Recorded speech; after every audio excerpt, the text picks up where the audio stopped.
Connery Curious. Saga, Last Crusade, You Only Live Twice, and the Anderson Tapes. Murder on the Orient Express. You never know what the wheel's gonna spin next. Marty and a woman of straw, and a wounded man in Africa. We are curious of the filmography of Sir Sean Connery.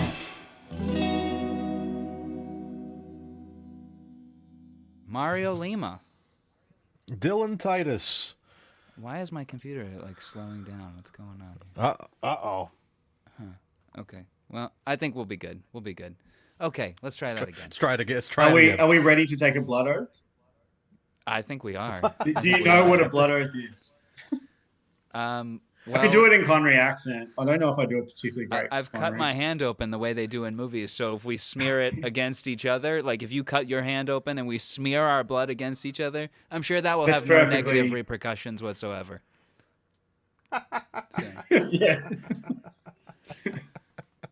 I think that's a good place to start it. Let's take our blood oath, huh? Mario Lima. Perfect. Dylan Titus, what's going on, brother? Oh, not much. I just got back from a small Christmas concert by my sister has joined the local choir, and they did their Christmas concert. And it blew my goddamn mind because they did a version of the 12 Days of Christmas where each day of Christmas was a different like musical time period. So the first section, the first day of Christmas was Gregorian chant, and the 12th day of Christmas was like 60s Americana. What? Yeah. That's like completely different. Yeah. It was a trip. Like I think the 8th day of Christmas was Ride of the Valkyries. Really? It was phenomenal. I gotta say, wow, that's if they do another one, I want to see it. Jeez. So an hour well spent. And now I'm here, sitting at my computer, adjusting my levels. And how are you, Mario? I'm doing well. Long day of editing and working on stuff, and of course, watching this film. I kind of like watch it in two parts. It's not that long of a film, but like I was like, let me put 1 hour down. I got some work done. Finished the second hour just about an hour ago. So which was good. I feel like I need a little bit of processing and halfway through this film. Marination time. Yeah, of course, this is Connery Curious. You guys know every week we get together here to talk about a Connery film, but we're not alone this time, Dylan. No. Who has slipped their way into the Connery Zoom call here? Why don't you introduce yourself, friend?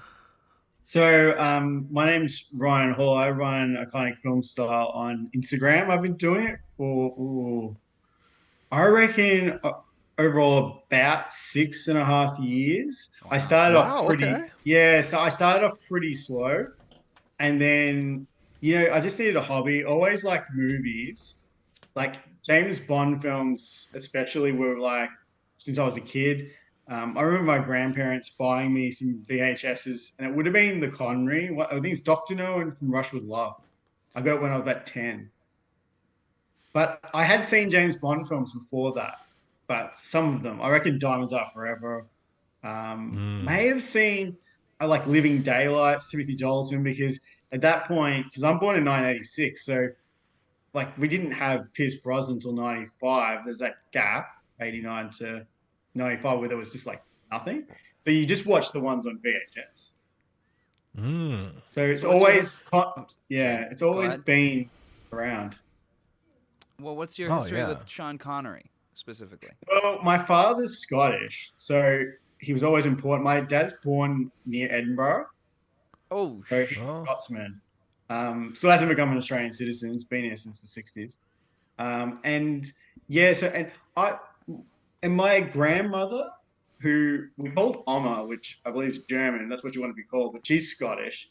She hung out a lot in Edinburgh. She's probably she was 3 years older than Connery, but I believe she actually knew, from what she said, she knew Connery's mum. What? Back in the Really? day. Yeah. Really? And she actually used to make comments about Connery. I don't know if she knew Connery, because he probably got he was, he was in wasn't he in the Merchant Navy, and he, was he? Yeah. I think he left. He left pretty early from home. So I don't think she knew Connery specifically, but she knew his mum, and she always used to say Connery's cradle as a baby was just a drawer. They just put him in a drawer. Oh, Like an open yes, drawer. I had An read open that. drawer with a blanket, and that's how poor they were. That was just trying to tell me as a kid. That's how Wow. poor Connery's family was. Wow. Well, we actually just covered, I think now a few months, 2 months at least now, we actually had a documentary Sean Connery's about Edinburgh. yeah about Edinburgh, where he Yeah. kind of showed where he went to school and all that. But it was mostly like a tourist thing where it's like, Yeah. this is, come down to Edinburgh. It was done He for really Scottish want Airlines. people. Scottish Airlines it was, so it played on planes, I guess, and airports and stuff. But yeah, it was interesting to see like a little glimpse into his younger life. Like that's what I'm more Connery curious about. Is just like what was he like before? And we cover a lot of his younger films too. And, Yeah. Because you did Frightened City. I haven't seen that yet. I've got a copy. I haven't watched it yet, Oh, give it a watch. but I'm It's a planning good on. I'm one. going to listen to your podcast on it. But yeah, that's a pretty early one. That's before he was Bond.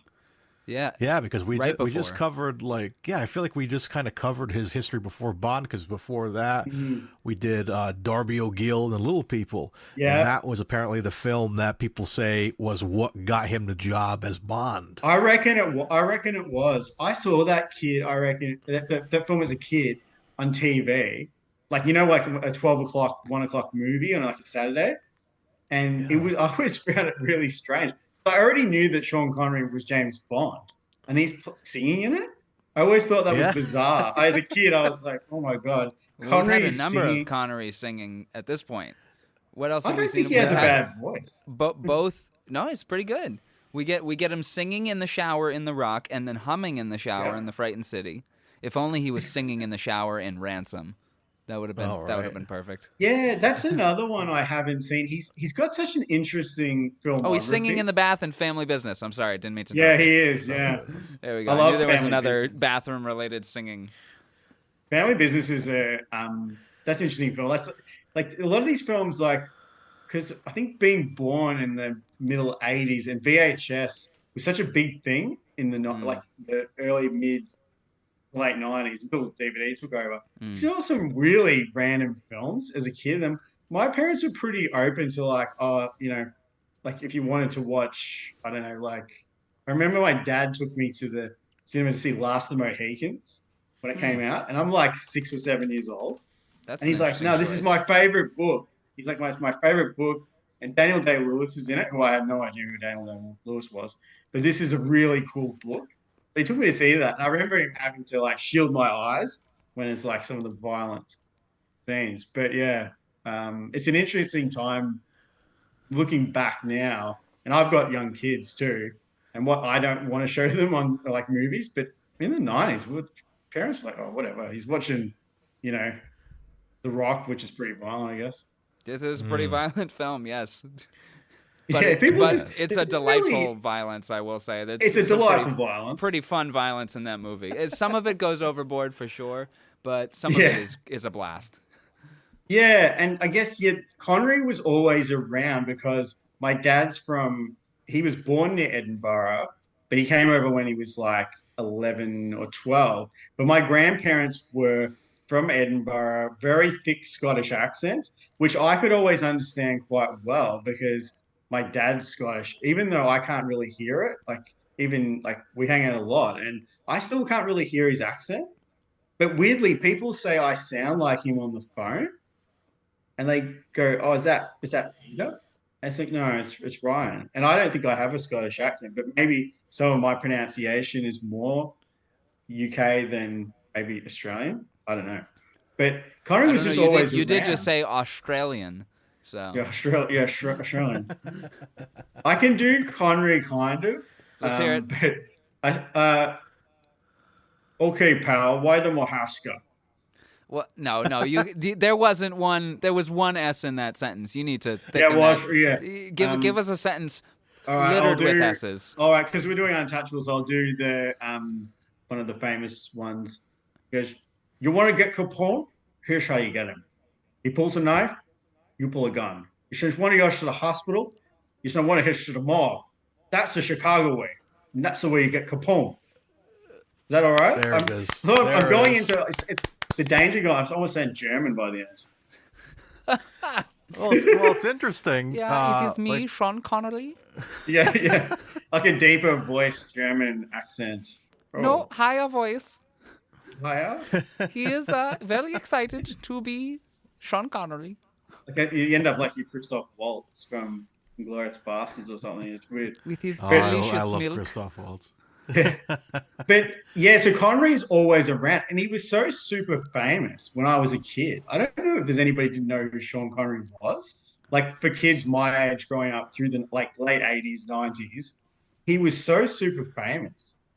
Like, and he was still making a lot of like he made a lot of movies as he got older. Like it's Yeah. amazing. Like probably him and maybe well, I watched a lot of films like John Wayne films, like I like westerns. And you think John Wayne, like he made films pretty much right up till he died, effectively. And really, like Sean Connery sort of got to the point where it's like he's older Sean Connery now, and then he sort of retired, which is different. But they both had really long careers. There's not many that had such a long, I would call a movie star leading man career. I don't think Yeah. as at the top level that Connery was still at by like even what's the one of the last ones he did, the superhero one, League of Extraordinary Gentlemen. He's still a movie Yeah. star effectively when he does that film. Well, we're going to have to Absolutely. see by the end when we watch Sir Billy as our last episode. Yeah, I Yes, don't. Sir Yeah, Billy. yeah, that sounds interesting, Sir Billy. So Yeah, he's it's gonna... is he narrating it? No, he's the lead voice actor. Oh, he's a lead. So it is his last lead part. Yeah. It's his Yeah, last film. I'm not sure. Yeah, that was what year again? Sir Billy 2012. is? 2012. So, Yeah. So yeah, that's right towards the end for him, career wise. Yeah, he didn't really after League of Extraordinary Gentlemen. He never was physically in front of the camera, was he? Not much, no. No. Maybe TV here and there. You Yeah, see him TV, at tennis matches. tennis you know, matches. and- But he always sort of looked the same. Like he effectively was 65 for many years. Y- Yeah. He yeah, looks yeah. effectively the same. which is funny. Yeah, like a film like Ransom, he looks like he's in his 50s. But then the same year in The Great Train Robbery, he is the Yeah. sexiest sex beast ever. Yeah, he's got such a strong face, and it's interesting. Like we're going to be talking about Untouchables, where he's probably like 57, 58. He makes Untouchables, and it's probably almost in his later career the most important film probably he made in many respects. He's got such a strong manly face, like his jaw, and it's sort of like the older face I think everybody wants. Necessarily, like nobody gets it, but he had it for like he looked effectively the same once he got to 60, like pretty much the same, regardless of hairpiece, of course. Well, we've brought it up a number of times, but we haven't addressed it. What film has the wheel graced us with, Mario, that we are covering this week? This week we were graced and privileged to cover 1987's The Untouchables, a crime drama with, of course, Sean Connery, Robert De Niro, Kevin Costner, Andy Garcia, and many, many more.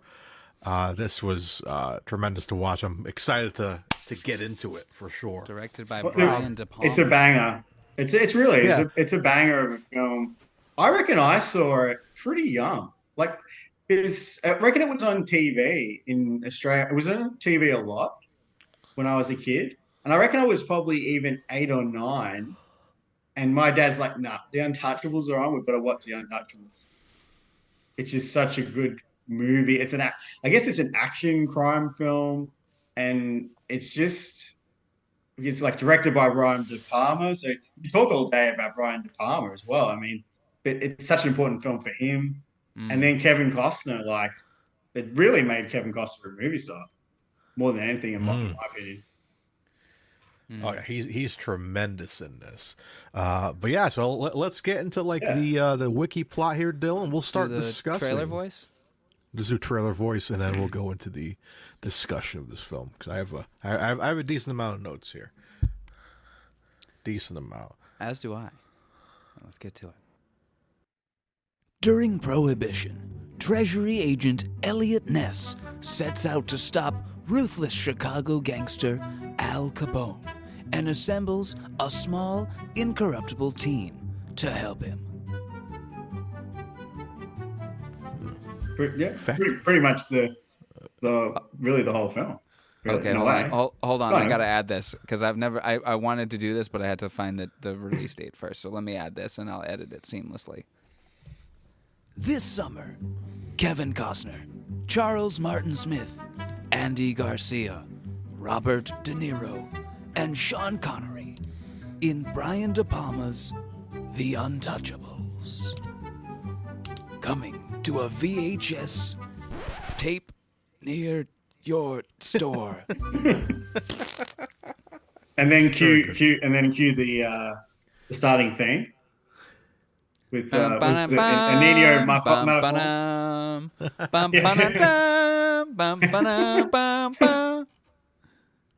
which you could have had as well in a way. Yeah. We'll get into the score for sure later. Oh yeah, you can talk Yeah. a lot about the score. Morricone's score is very good. Okay, so we'll get into the wiki as we normally do, cover a little bit of it, and then we can get into our notes, huh? Let's do it. I don't know why it's And phrased like that. one thing I wanted to mention, we always take a peek at the Rotten Tomatoes score. Oh, do that. Tomato meter was 83% for Tomato Meter, Right. and the audience score, if you can believe it, is on par with Godzilla -1. It's also 89% for an audience score. This is a beloved film. Beloved. Yeah. Godzilla -1 was so good. So good. Did you see I Godzilla? haven't seen Oh, Godzilla go see it. Go still see think- it. If you have an still IMAX thinking near about you it. that's playing it, see it. Melbourne's got an IMAX. Yeah, go see it in IMAX yeah, there. Yeah, I've heard. I it's wish we like- could have seen it in IMAX. Yeah, it was tremendous. Yeah. Anyway, so let's talk about this film now. Sorry. Okay. In 1930, during Prohibition, the notorious gangland kingpin Al Capone supplies illegal liquor and nearly controls all of Chicago. Bureau of Prohibition agent Elliot Ness has been tasked with halting Capone's activities, but his first attempt at a liquor raid fails due to corrupt policemen alerting Capone. He then encounters veteran Irish-American officer James Malone, who opposes the rampant corruption and offers to help Ness, suggesting they find a man from the police academy who has not yet come under Capone's influence and still believes in the idealistic aspects of law enforcement. They recruit Italian-American trainee George Stone, whose birth name is Giuseppe Pietri, for his superior marksmanship and integrity. Joined by accountant Oscar Wallace, assigned to Ness from Washington, D.C., they successfully raid a Capone liquor warehouse and start gaining positive publicity, with the press dubbing them the Untouchables. Capone later kills the warehouse manager with a baseball bat to warn his other subordinates. Good start. Yeah. Good stuff. I'll tell you one thing about this film, man. I was always on my toes because after that first scene of You they're were in the always diner, on my toes. You Thank you, were Tom. always on my toes. Sorry. Thank you. The scene in the diner when the guy's taking off and the little girl's like, "Sir, you forgot my your God. case," Yeah. and she explodes. That I'm was like, "Oh my god!" fucking tense. Every time I Yeah. saw somebody with a suitcase, I'm like, it's gonna explode. It's gonna explode. Like I was like always on my toes for something up until like even the scene of Connery we'll talk about movies later. and exploding suitcases, huh? Yeah, right. That's the gadget for this movie. And Ron Yeah. is Those right. exploding cases. Yes. But yeah, so I thought that was extremely shocking, positively shocking. And yeah, always on my toes for every single scene. We'll talk about like later on, you kind of like where Connery's character ends up towards the end and all that. But yeah, it's very, very Yeah.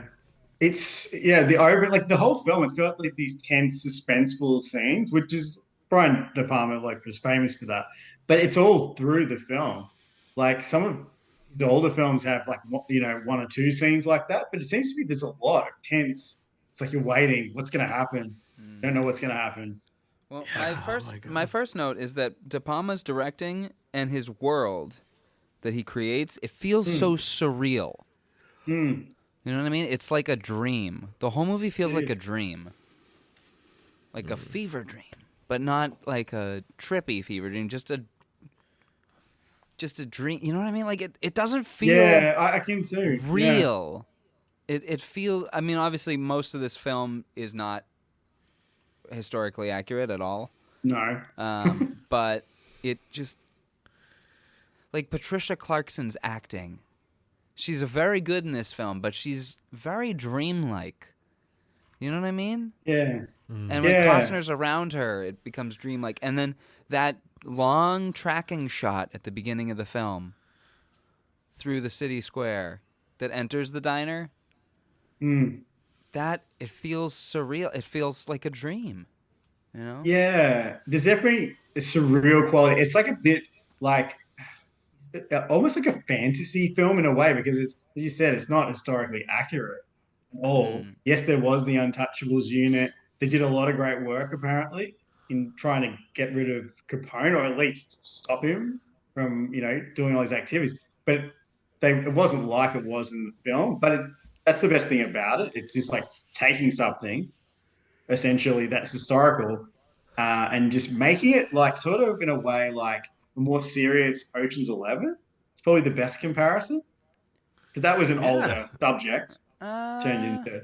It's like Ocean 11, almost Avengers, Marvel's Yeah, Avengers. It's more like like a a bit team, Marvel. Yeah, something a like team that. coming Yeah, together, I take down didn't- the villain. I feel, yeah, I agree with Mario more on that rather than the Oceans comparison, because that I feel is more reserved for like the Great Train Robbery. That felt like an Oceans film. Yeah, actually, no, you're probably Like an it's probably Oceans meets closer. Mission Impossible film. Yeah, but yeah, taking some because there was the TV series, which I've never seen the TV series. No, I Untouchable. was reading about it. It had 4 seasons.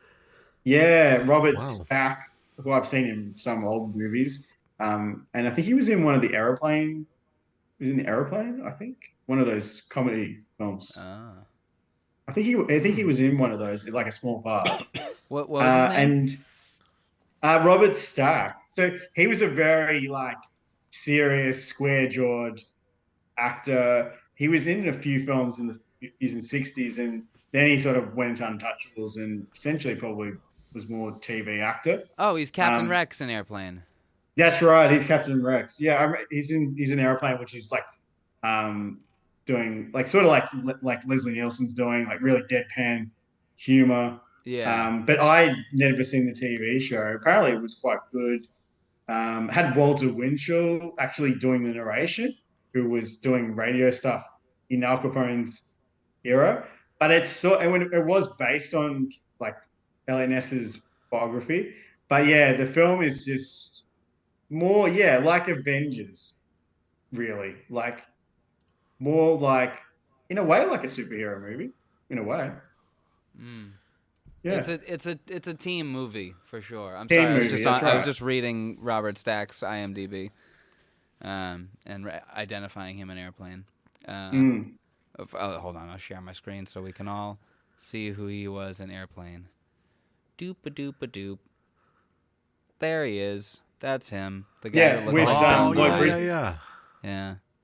Yeah, so he had, sort of like always played straight down the line, heroic parts, really, from what my knowledge of him is. But yeah, so he was Elliot Ness in the TV series.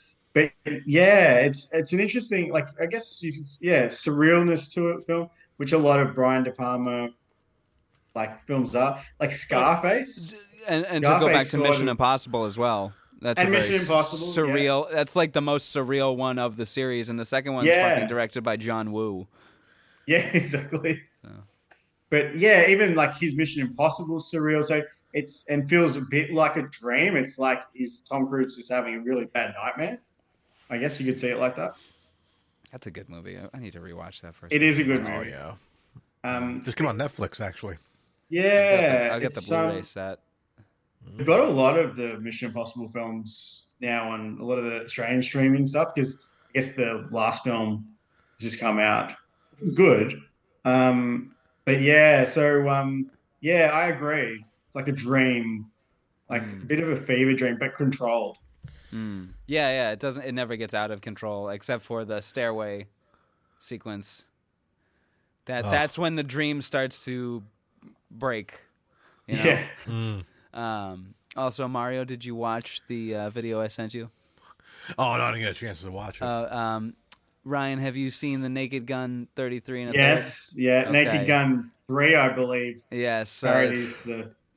the opening sequence is, I believe it's the opening sequence. It's a parody of the stairwell sequence. Yeah, From this it film. is, and he's having a nightmare in it. Leslie Yes. Nielsen, and it's like babies flying everywhere. Yeah, there's 4 different carriages. There's a lawnmower. It's amazing. Oh, yeah, What was okay, the I best part of remember that movie? The best part of it's Yeah. best parody by far.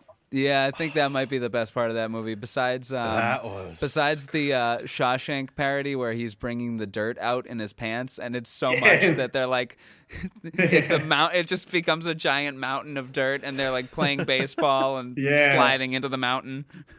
Yeah, that's pretty good too. Yeah, I forgot about the short film. And the disco bit. The disco bit, yeah, I guess it is pretty funny. O.J. Simpson walks in with an afro that I he just can't fit find- through the door. Because of all of the stuff that's happened to O.J. Simpson, just having him appear in a movie, especially again as a, like I remember that whole thing with O.J. Simpson in the '90s. It's just funny that he's in the film, and he's actually quite funny in the movie. Oh, he's very funny in those films. Oh, he's No one hilarious. can deny that, but Yeah. yeah. So the fun, which is a really funny parody to the baby, and O.J. Simpson's catching the baby. Yes, The and fly he's out of like the car. he's like doing the like end zone celebration dance with the baby, And then and he's got about the to baby spike in it, his and the hand. woman comes and like, my baby. I have to rewatch that. Too funny. My next note on the Untouchables is that tobacco is fine, but liquor is not. Yep. That's it. Um, It actually Classic. made me sort of look up a bit about prohibition because it started. When did it actually start? It started well before this movie's set. well, let's In the give it 20s, a I think. Googs. 29. Maybe it said it. Maybe it was only 1920 to 1933. Yeah, so it did start in 20. Yes, yeah. And so it's been going then because it's like, is it 1930 or 31 when the film opens? 30. Yep. 30. So it's already been going for 10 years. At that Yeah. point. And so that means this movie takes place over about a 3-year period because it ends Yeah, right about when it Prohibition seems is like ending. it. Yeah, they don't explicitly say that it's time's moving dramatically, but because I think he probably got convicted in 33, 34. Al Capone in reality, so it's probably like 3 years. But yeah, it's interesting the whole prohibition, and basically it actually caused so many more issues than it was supposed to, clean everything up. But Yeah, it just caused Prohibition never tends to do that. no prohibition of any substance.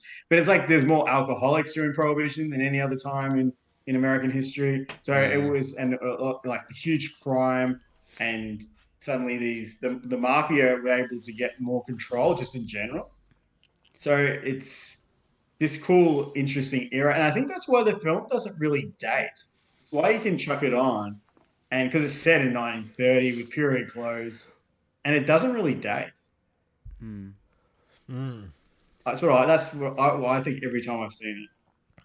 And it's a very specific era, and it's just kind of comfy. Actually, I will say this. Yeah. There was some comfort to a lot of the locations.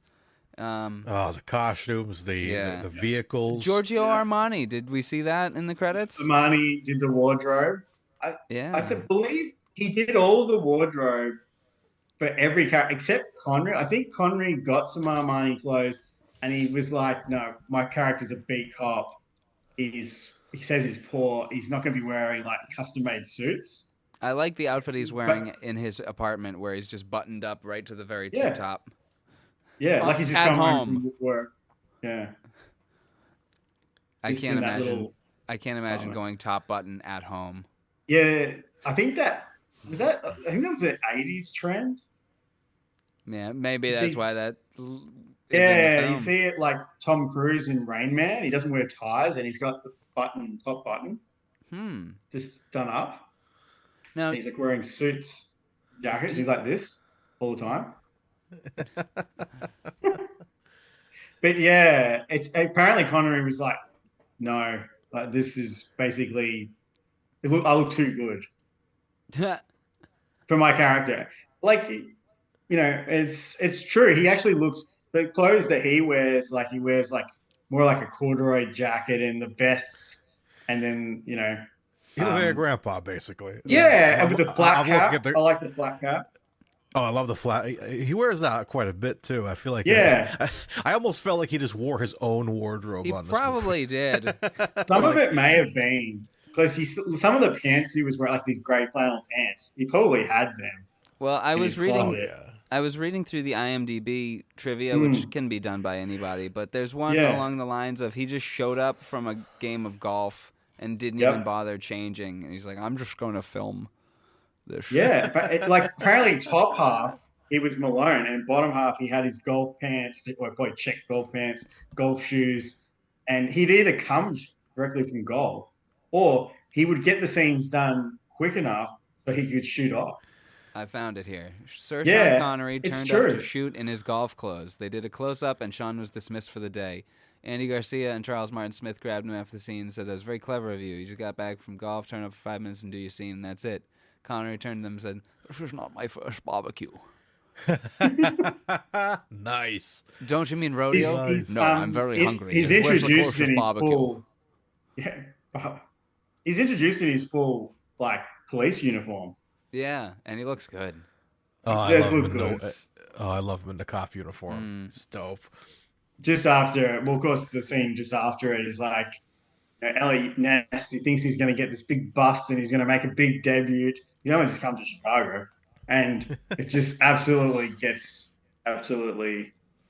shit on.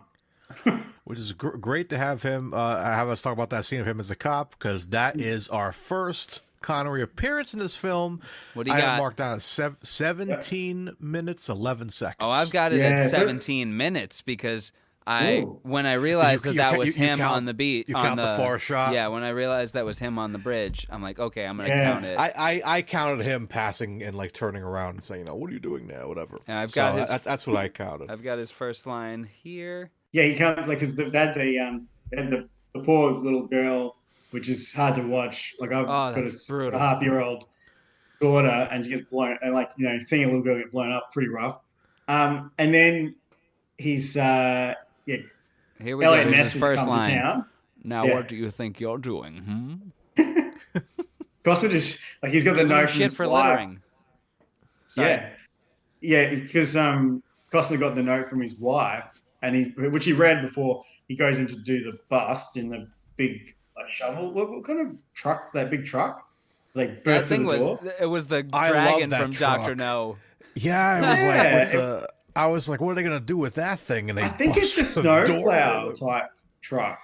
Yeah, it was Yeah. definitely a snowplow, but it looked like it had like some kind of like covering too, in case they got shot at her or something. Yeah, it was like a tank. yeah, that's- it was that's like a right. tank.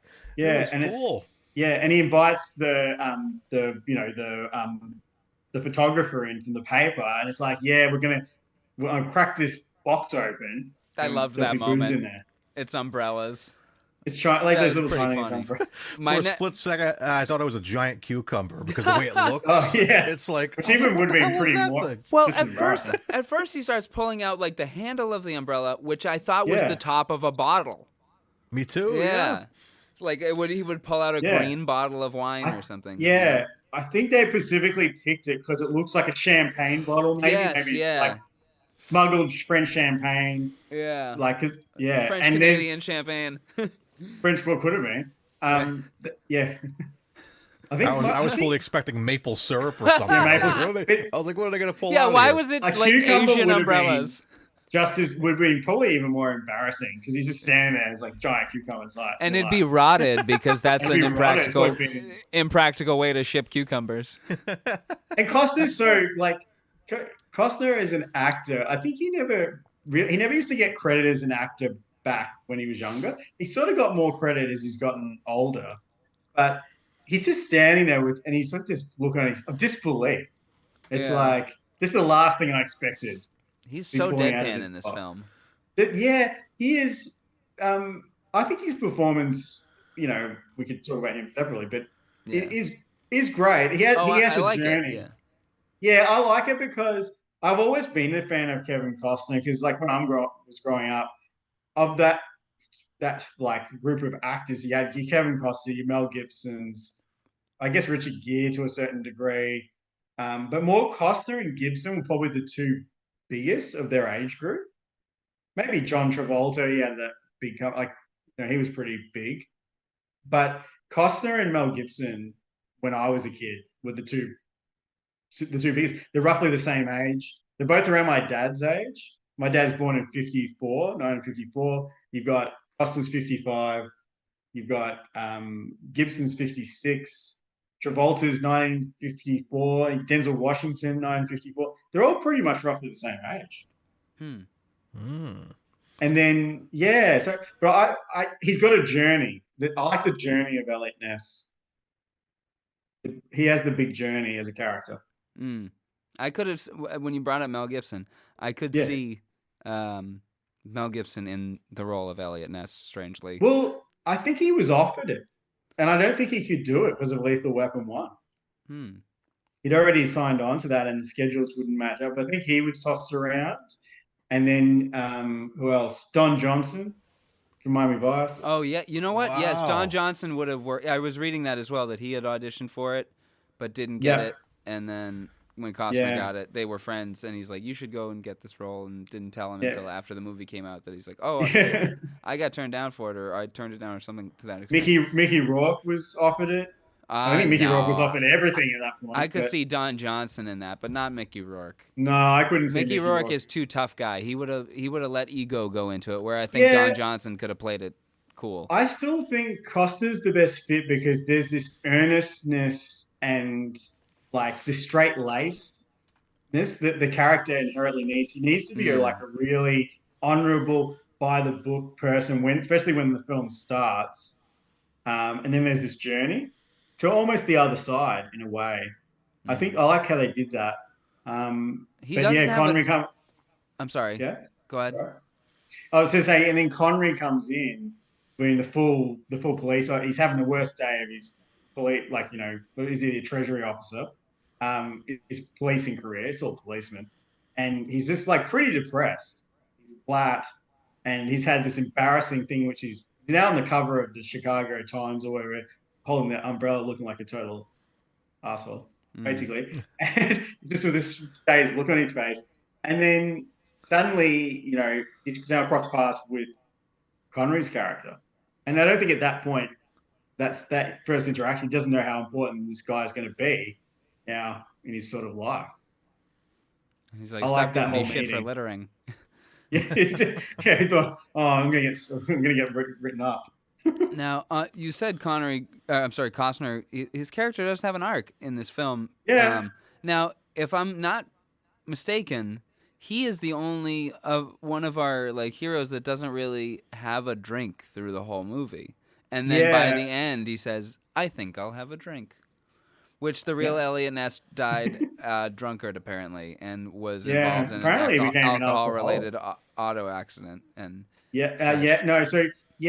apparently he's the peak of his career was being in like forming the Untouchables and going after Capone. After that, his life apparently the real guy never really got there. He tried like politics from what I read, and then ended up like a heavy drinker. Ironically, became a heavy drinker and was only 54 when he died, which is not old even then. It sounds symptomatic of someone who had been straight-laced their whole life, and then once that everything they had been fighting for became legal suddenly, they had no purpose in life and turned to the thing that they had been hunting down, and then as a result, they went way too hard on it and it ruined their lives. That's what it sounds like, kind of. Yeah, that's what it seems like.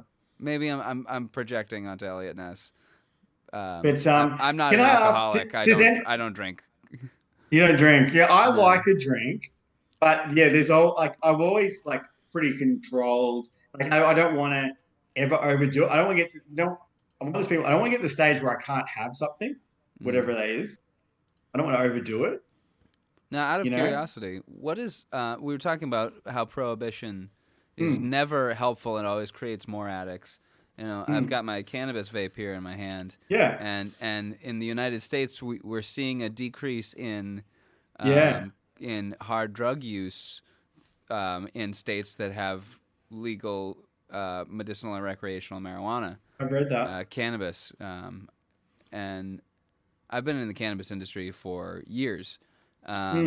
What, out of curiosity, this is Yeah. kind of related, but what's the state of cannabis legality in Australia?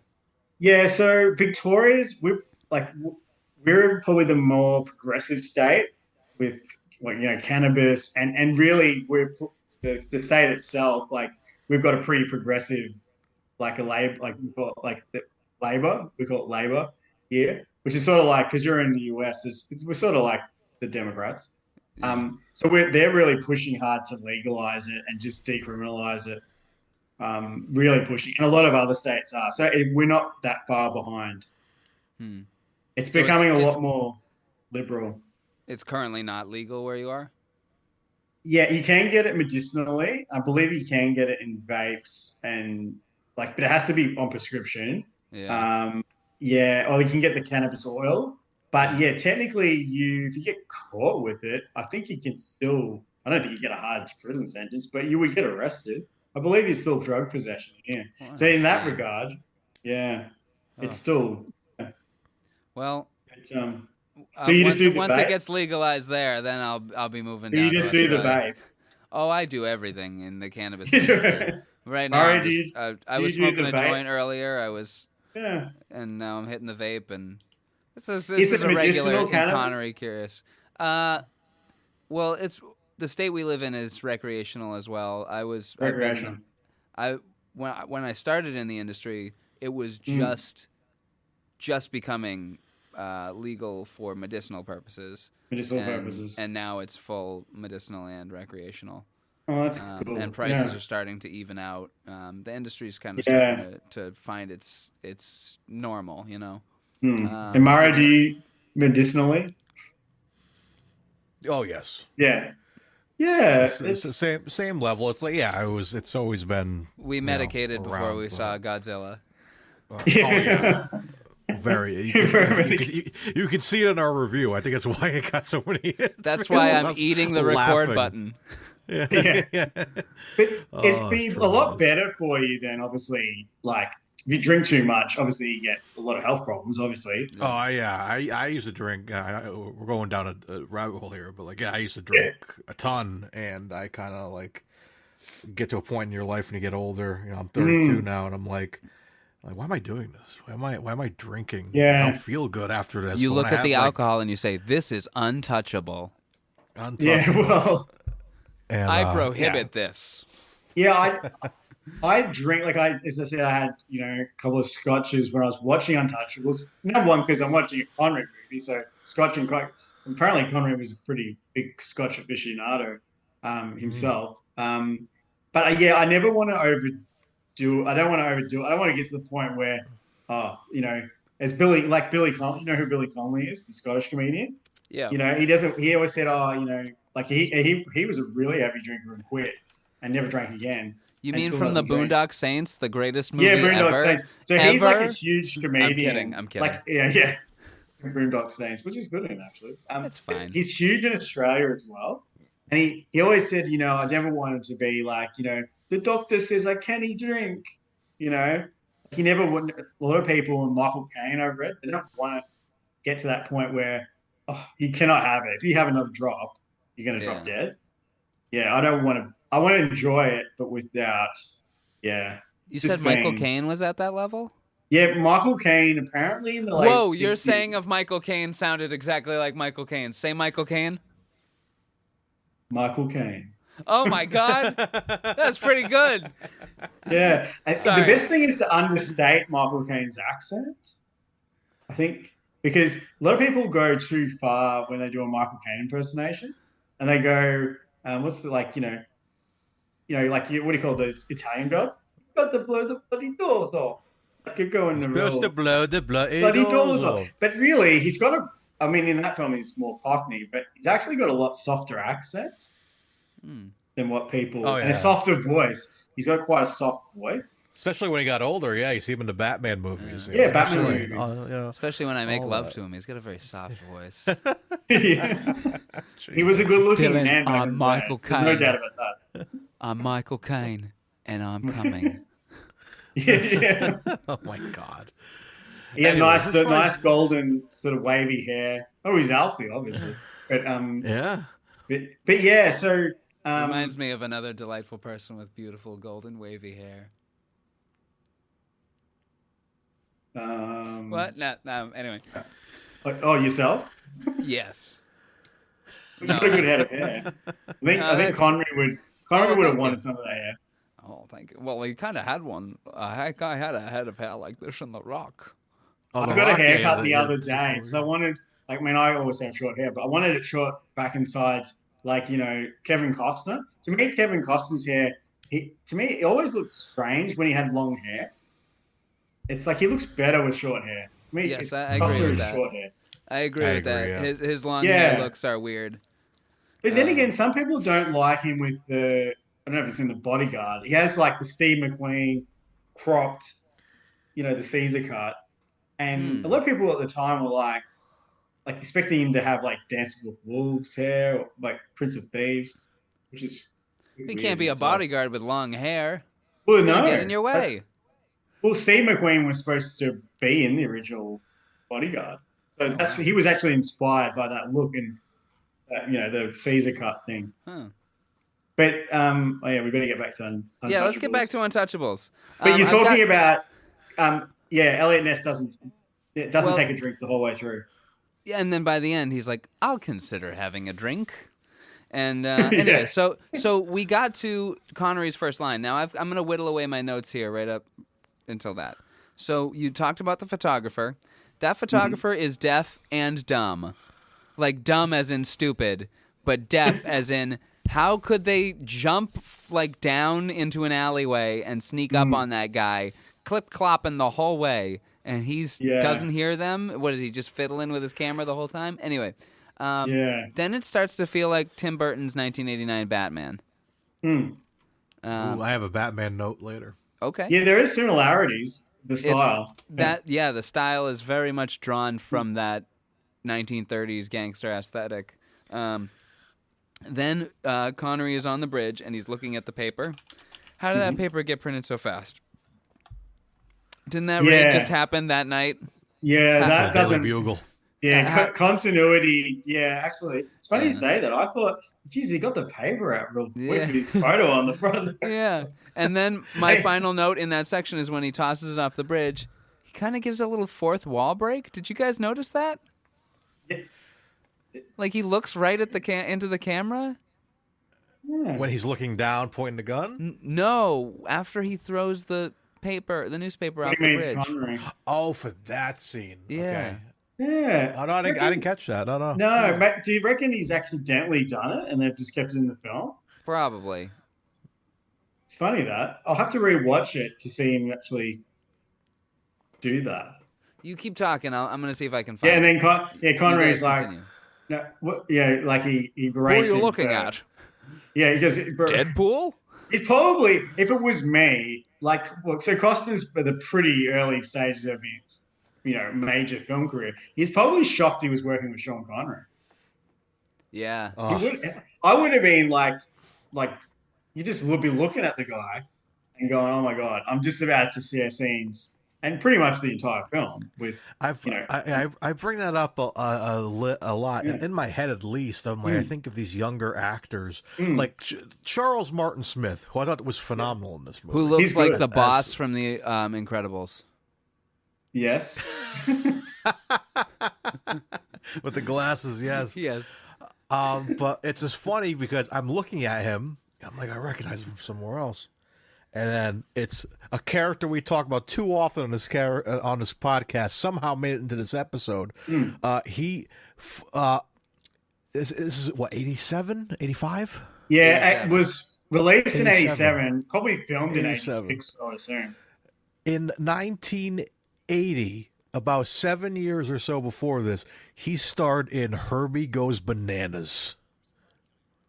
Charlie He Martin went Smith.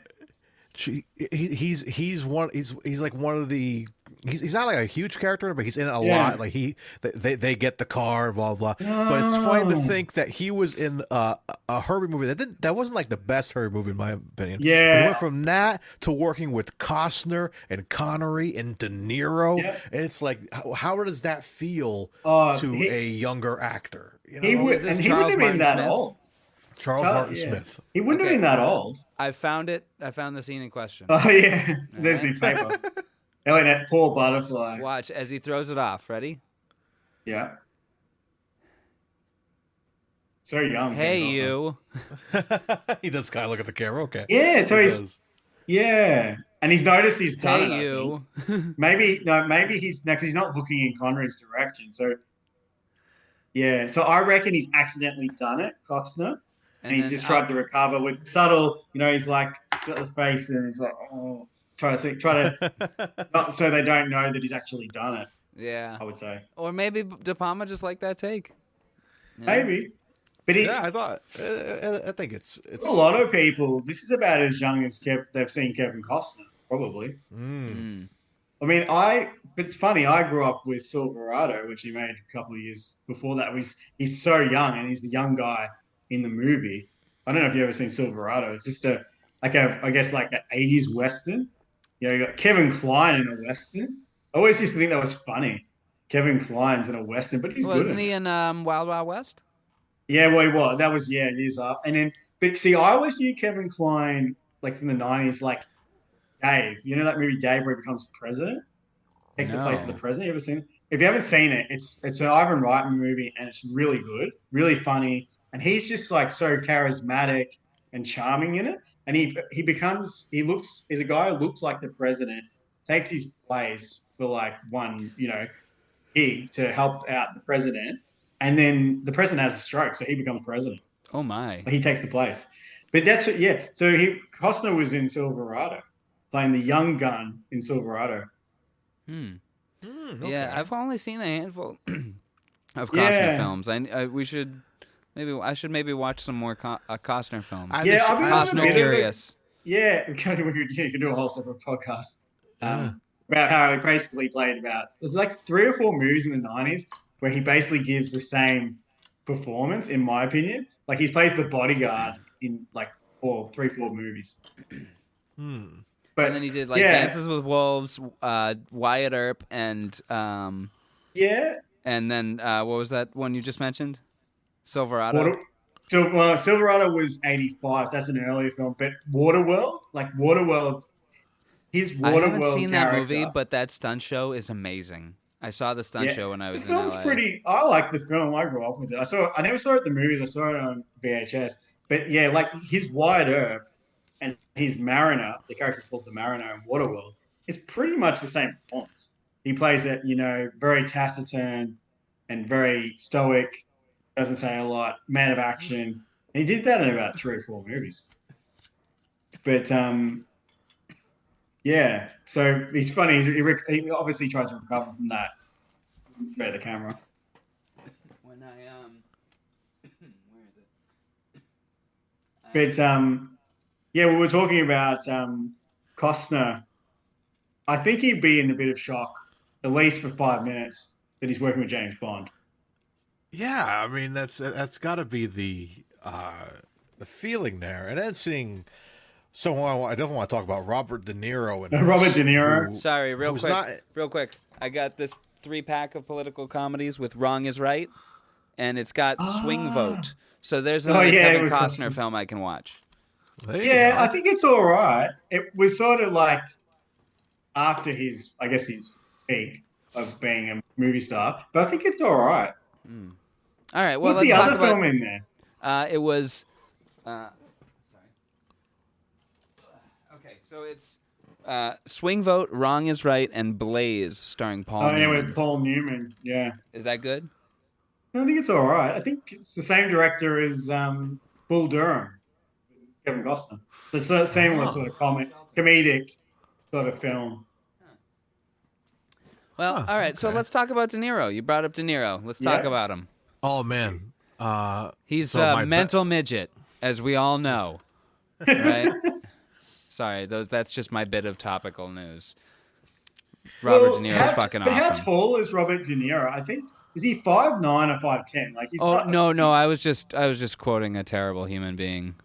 Oh yeah. Yeah, Somebody that commented when on. when De Niro made very valid points about this terrible human being, the terrible human being was like, Yes. "Oh, De Niro is a mental midget."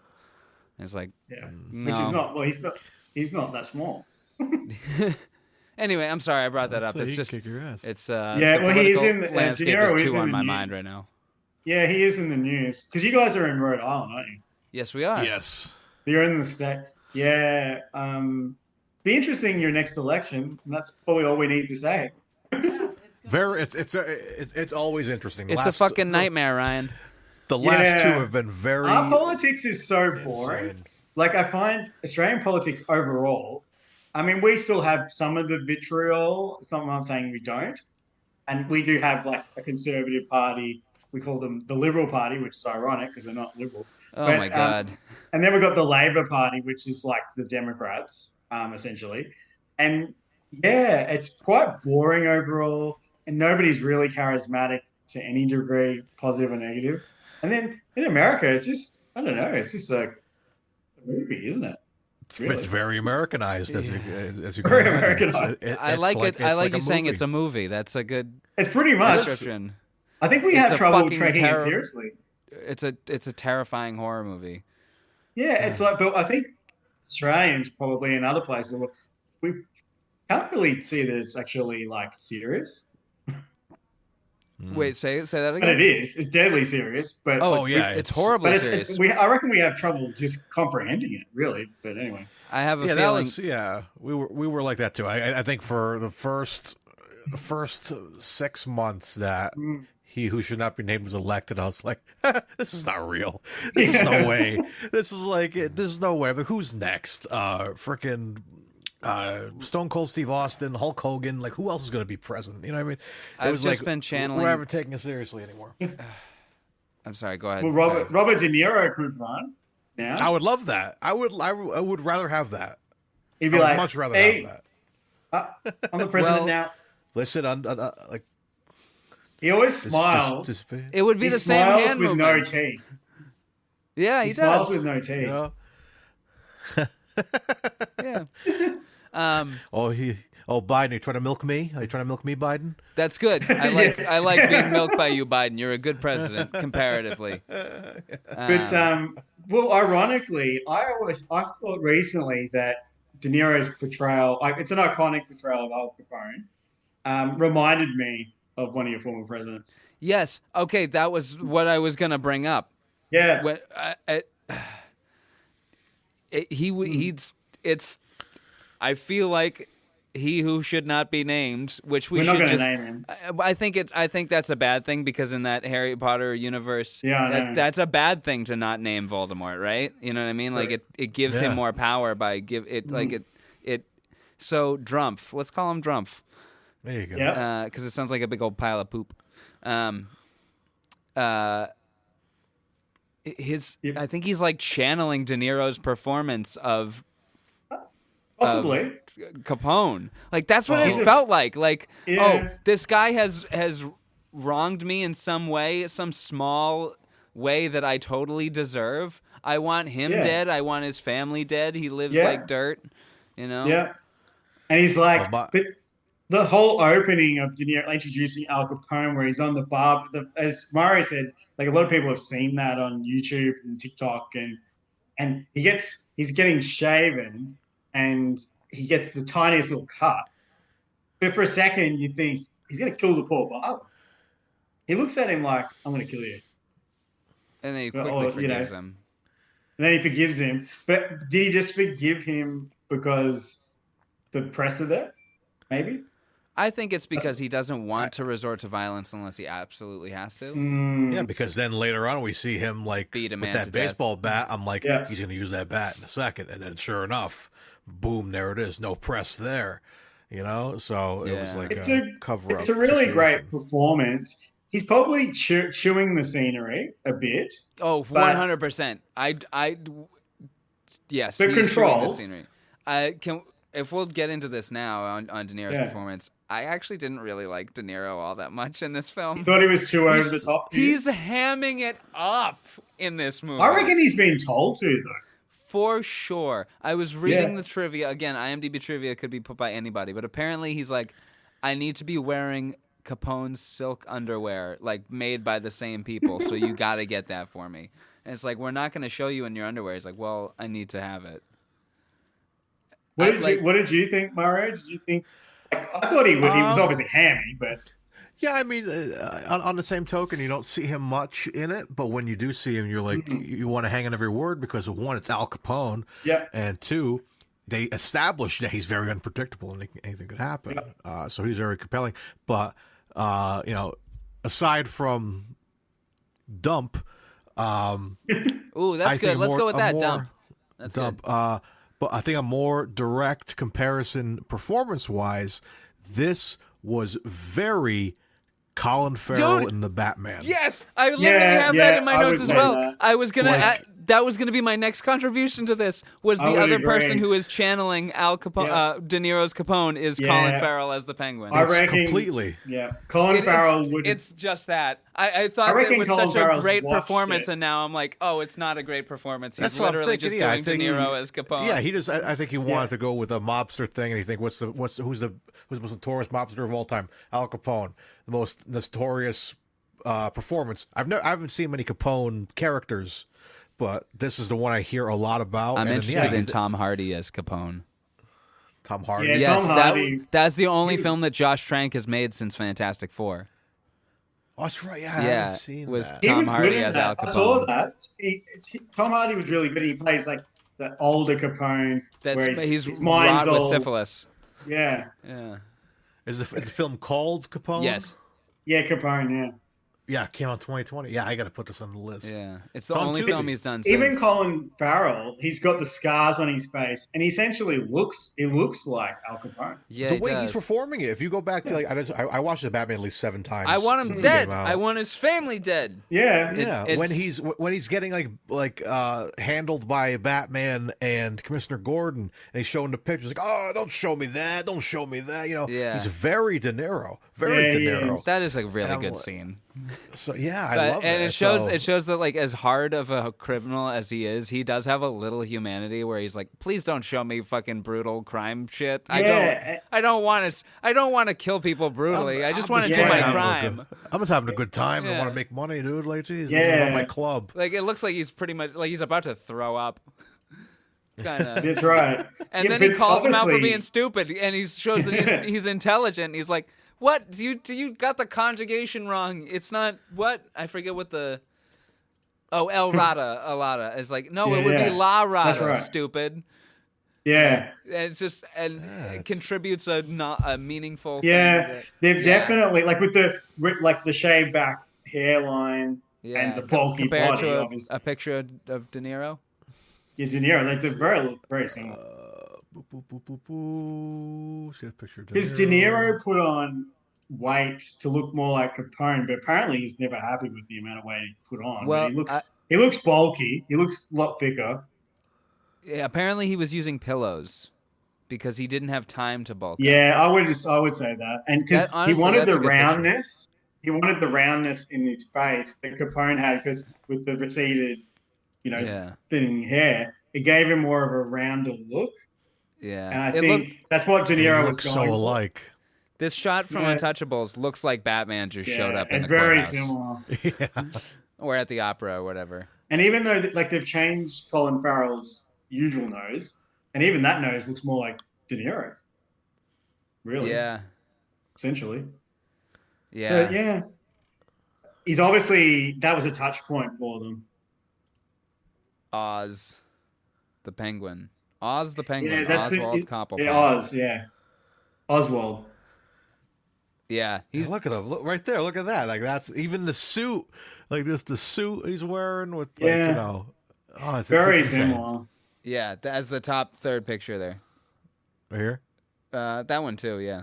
Oh, Yeah, this that one, yeah. This one. Apparently, De Niro tracked down Al Capone's tailors Taylor, yeah, that brought me into the and underwear the fact. underwear, obviously. Yeah, because he went Because to the tailor and had them yeah, make me what you apparently made for Al, and then give me his that's underwear right. too. Because he's a method, like famous method. But apparently, like shoes, like if he gets the right shoes for a character, that really helps him. So he's just that type of actor. Yeah, He's still I doing that apparently. Yeah. I've been telling people I'm a method actor, but they believe me. But they're mishearing me. I'm a meth head actor.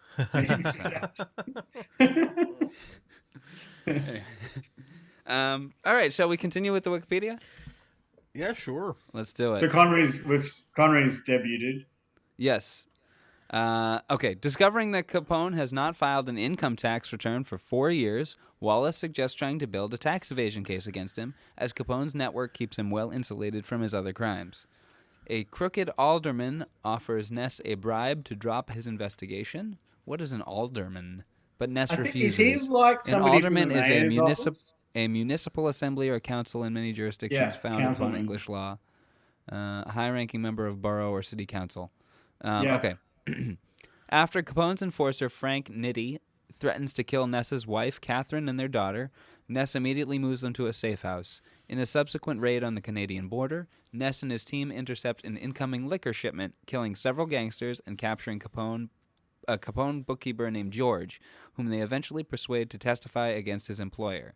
Back in Chicago, Nitti, dressed as a policeman, murders Wallace and George in the elevator of the police station and leaves a taunting message for Ness.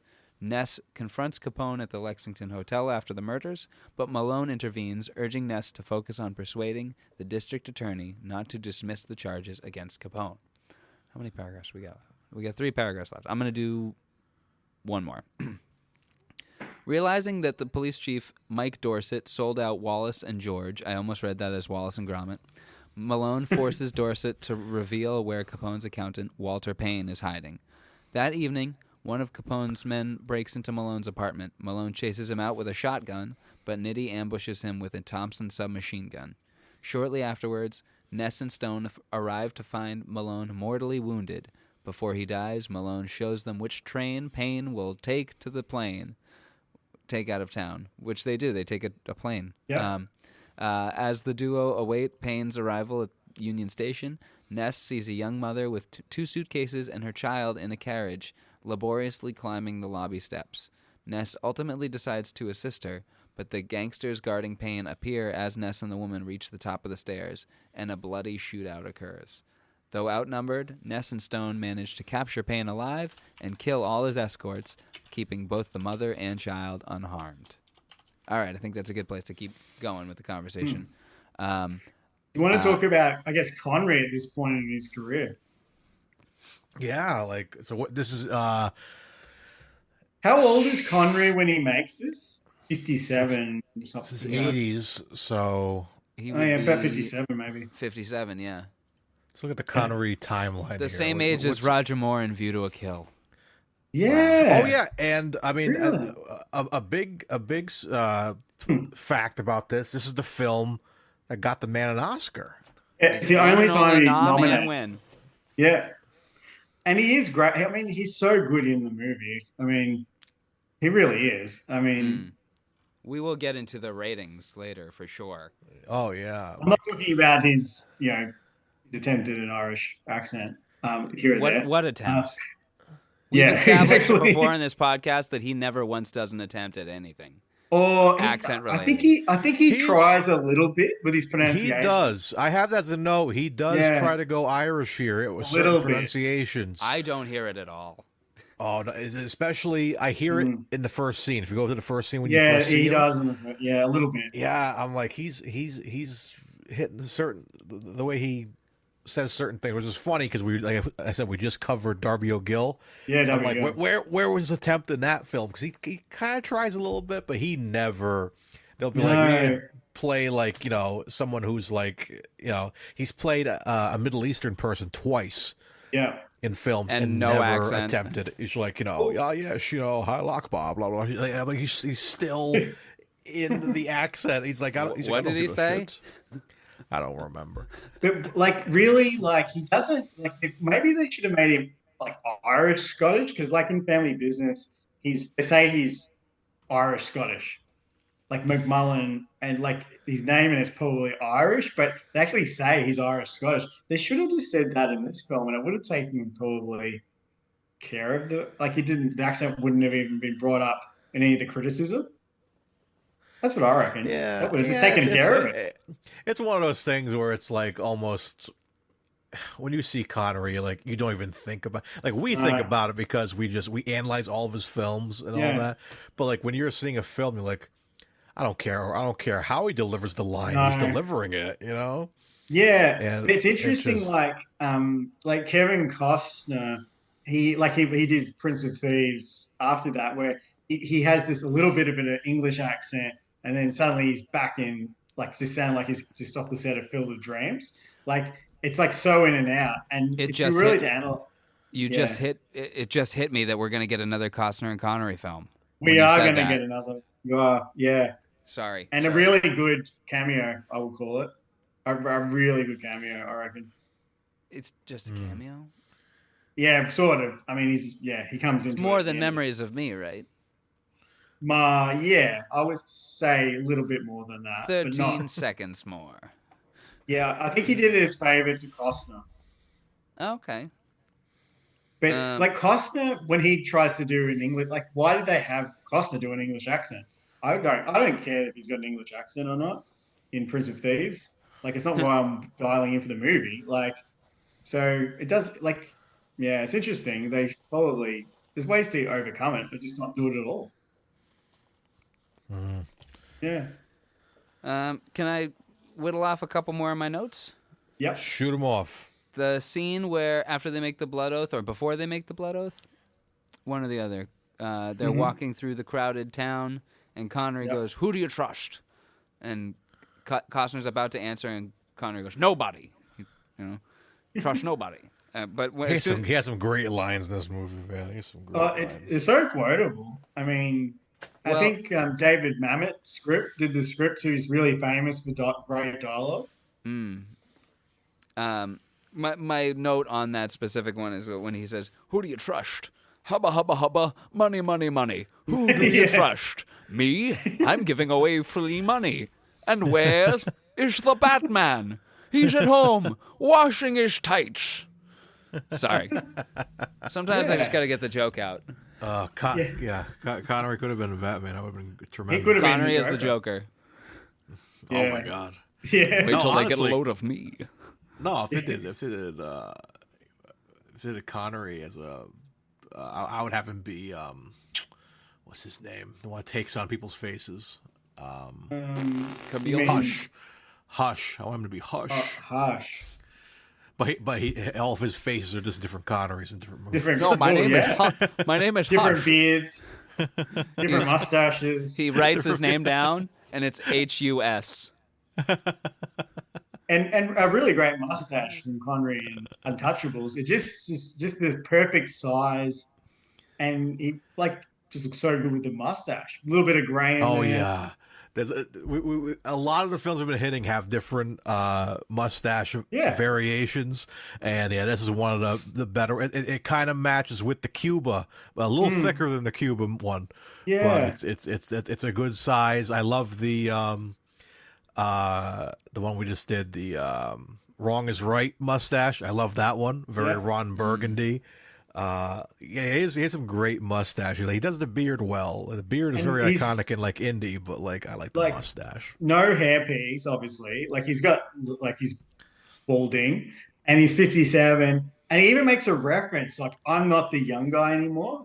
Ness goes to visit him, where he knows he needs help. He needs somebody connected into the police force, and Connery's trying to talk him out of it a bit, and it's really good. I really like this scene because, number one, Costner's he's humbling himself, saying, "I don't have a massive ego. I need your help." And he's like, "I'm just a poor beat cop." He's really just That's good. doing it. He's just this working class guy, and he's just a beat cop. Why do you need me? Sort of thing. And Connery he actually references the fact that he is not young and he's put on weight. He does look a little bit, I would say a little bit fatter in this movie, but still great, obviously. but it's I wish I seen you 10 years and 20 pounds ago. Yeah, I like that line. Yeah. Can So he can we really talk? references the fact that he's older. Can we talk real quick? Because I've got this pulled up Mm. because it's the only Yeah. clear shot I have Yeah. of his Yeah. mustache at the moment. How Mhm. good this shot is. Oh, it's It's he's using a camera technique where he's able to hmm. keep the foreground in focus, but then Yep. also bring the background into focus. And so you Yeah. can see in the middle, it's out of focus. Yeah. It's beautiful. Every time yeah. It creates this wonderful effect that Costner isn't even in the shot, but he is, Mm. But he and it is, yeah. creates this mystery. You Hmm. know, Well, because whenever you pull, like, I watched it Friday night, and like I've got a not a massive TV, but it's big enough, and it just even seeing it now with the new streaming, which comes through like HD. When you see camera shots like that, you go, just the technique, fantastic. and I liked this shot as well. This looking Mm. up shot, beautiful architecture. So, I kind of what other do I? Oh, you're mucking with a G here, pal.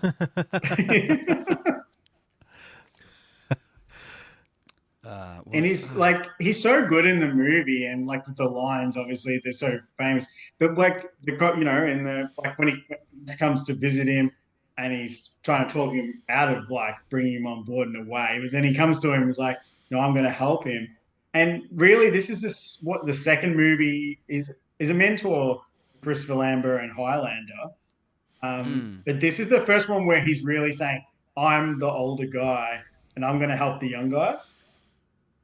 I don't think he ever really did that before. The same. Yeah, Finding Forrester, he's a mentor. He does a lot of mentor parts. I've got to finish this joke as well. You're mucking with a G here, pal. Cruising down the street in my 6'4". All right.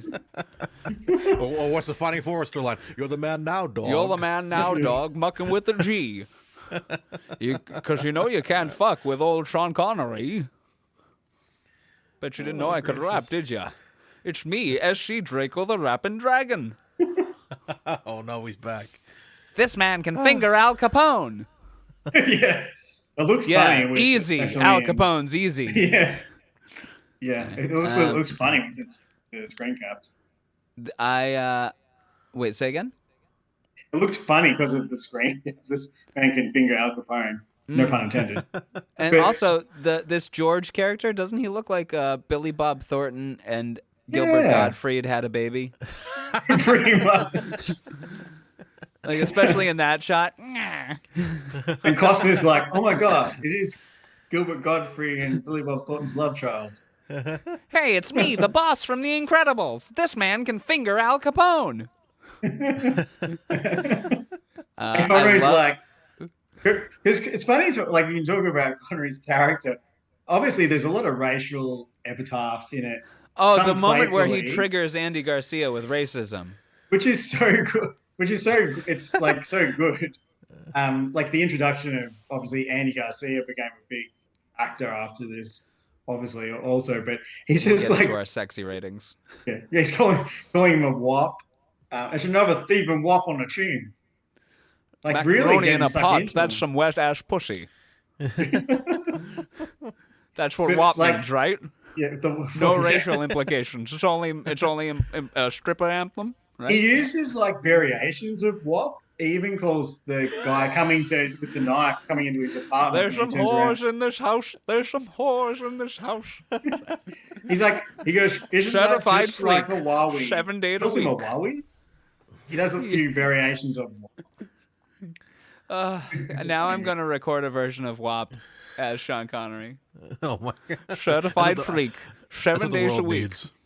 I don't cook, But, I don't clean, but let me show you how I got this ring.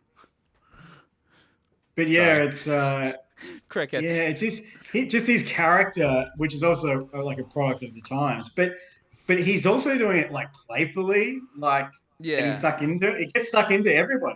It gets stuck into Elliot Ness at one point about his wife. He's gonna want to redecorate and all this. Like that's his role is to sort of keep everybody at ease as well, which he does. Yeah, especially in the cabin before the Canadian raid. Yeah, Yeah. he's just kind of stamp your feet; it'll keep you warm. Yeah. Well, You'll- also in the Canadian cabin scene, can we talk about how fucking awesome the threatening of a dead body is? Yeah. That's such a good scene, though. That Oh, was he- a brilliant interrogation tactic yeah. Did you think he was gonna do it, bro? Did you think he was gonna like pull the trigger? on a dead body. Yes. Like, oh my god! as that was soon as I realized what he was doing, I'm like, insane. he's gonna do this. He's doing this all the way. He's gonna So blow good. out a dead man's head. Ooh, so Yeah. good. The special effects were quite good because it actually looks like they must have used a dummy or something because it looks like he blows the back of the like it's like I would assume a dummy. Yeah, At It was the back, good. and they've got all the blood and the brains that's come through the window. that was one of my favorite moments of the whole film. Yeah, It was fun. It was very funny and it was terrifying. So, yeah. It's funny. Like I probably saw that as a kid, and I thought as a kid, geez, that's a bit full on. Like I'm probably like I don't know, 11 years old or something, and I'm like, oh, that's one of my What's favorite in- Australian phrases. full on. Yeah, it's great. Yeah, That's great. It's such a full-on phrase. but Sorry, he has so like I can't even use though, it. I can't use it. I need the full accent. on, yeah. Because I think Chris Hemsworth's probably the international purveyor of Of it, full on. probably. Yeah, Well, he's I would say always so. full-on.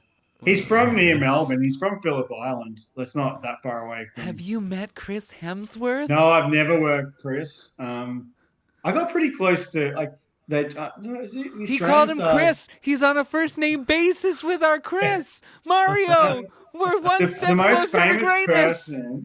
most famous person I've seen up close, like I've been like standing next to him, was John Travolta. He came to Australia, and he like. Ooh. And that, like, yeah, he did a talk here. He did a talk about his film career. My wife and I went and saw him talk. And then we waited at the back for him to get into his, like, I don't know, they're like Mercedes limousine cars. And he saw all this crowd forming. So he came out and started signing autographs. And it was like, anybody seen that movie Broken Arrow where he's just like walking almost in slow mo towards the camera? It's very surreal. And it's like this guy who's super famous.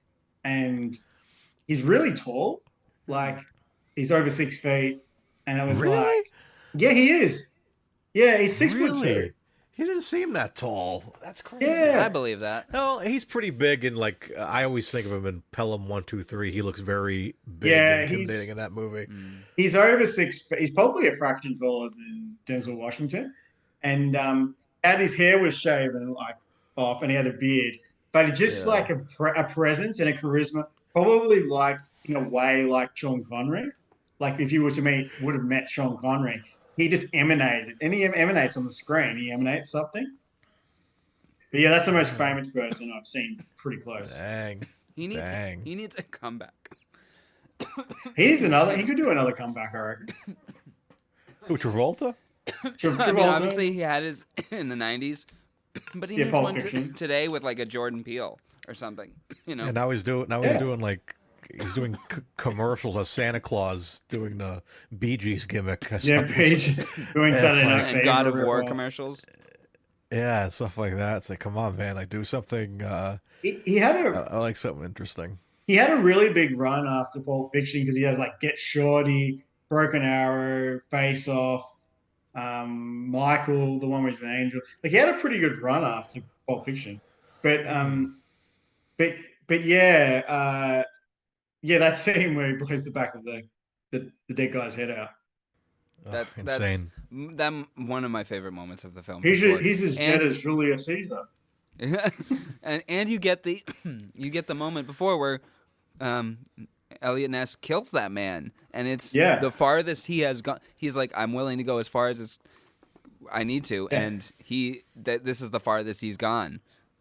Yeah, he has to kill this guy face to face, really close, and then he starts to change. I think after that, as most people would, but we can go back to the scene in the church, which is the famous, really quite a famous one, where he goes into the whole,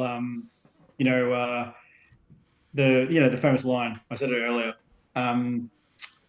You want to know how to get Capone? Here's how you get him. He pulls a knife, you pull a gun. Since one of your hospitals and one is more. It says that's the Chicago way. that's like, but what are you prepared to do? Like, he's always like, yeah, like it's all great to be Mr. Law and Order, obviously. Um, but these guys don't play that way. He's really trying to tell him, you're going to have to become worse than what they are, which he And- kind of does, really. Yeah. Where and they also, while they don't have a quote unquote license to kill, they are within the law, so Yeah. like there can be a level of forgiveness to what they do. You know what I mean? Like I Seeing don't know. Connery with a Thompson machine gun was pretty cool. It was fucking awesome. Yeah. I really like. Where are you going? On a liquor run. Yeah, Lou. That was good. Okay. Oh, that can wait. That can wait. Eskimo and butterfly, Dad. That moment was so fucking adorable, where they just give a little Eskimo kiss to his daughter. Yeah. Oh, for her safety. The only thing that took me out of it was the drive-away scene and Yeah. like the light in the car. Did those cars have those lights back then? Don't know about that. I don't know if they had dome lights like that, but I was like, it was I just don't know if very. they would.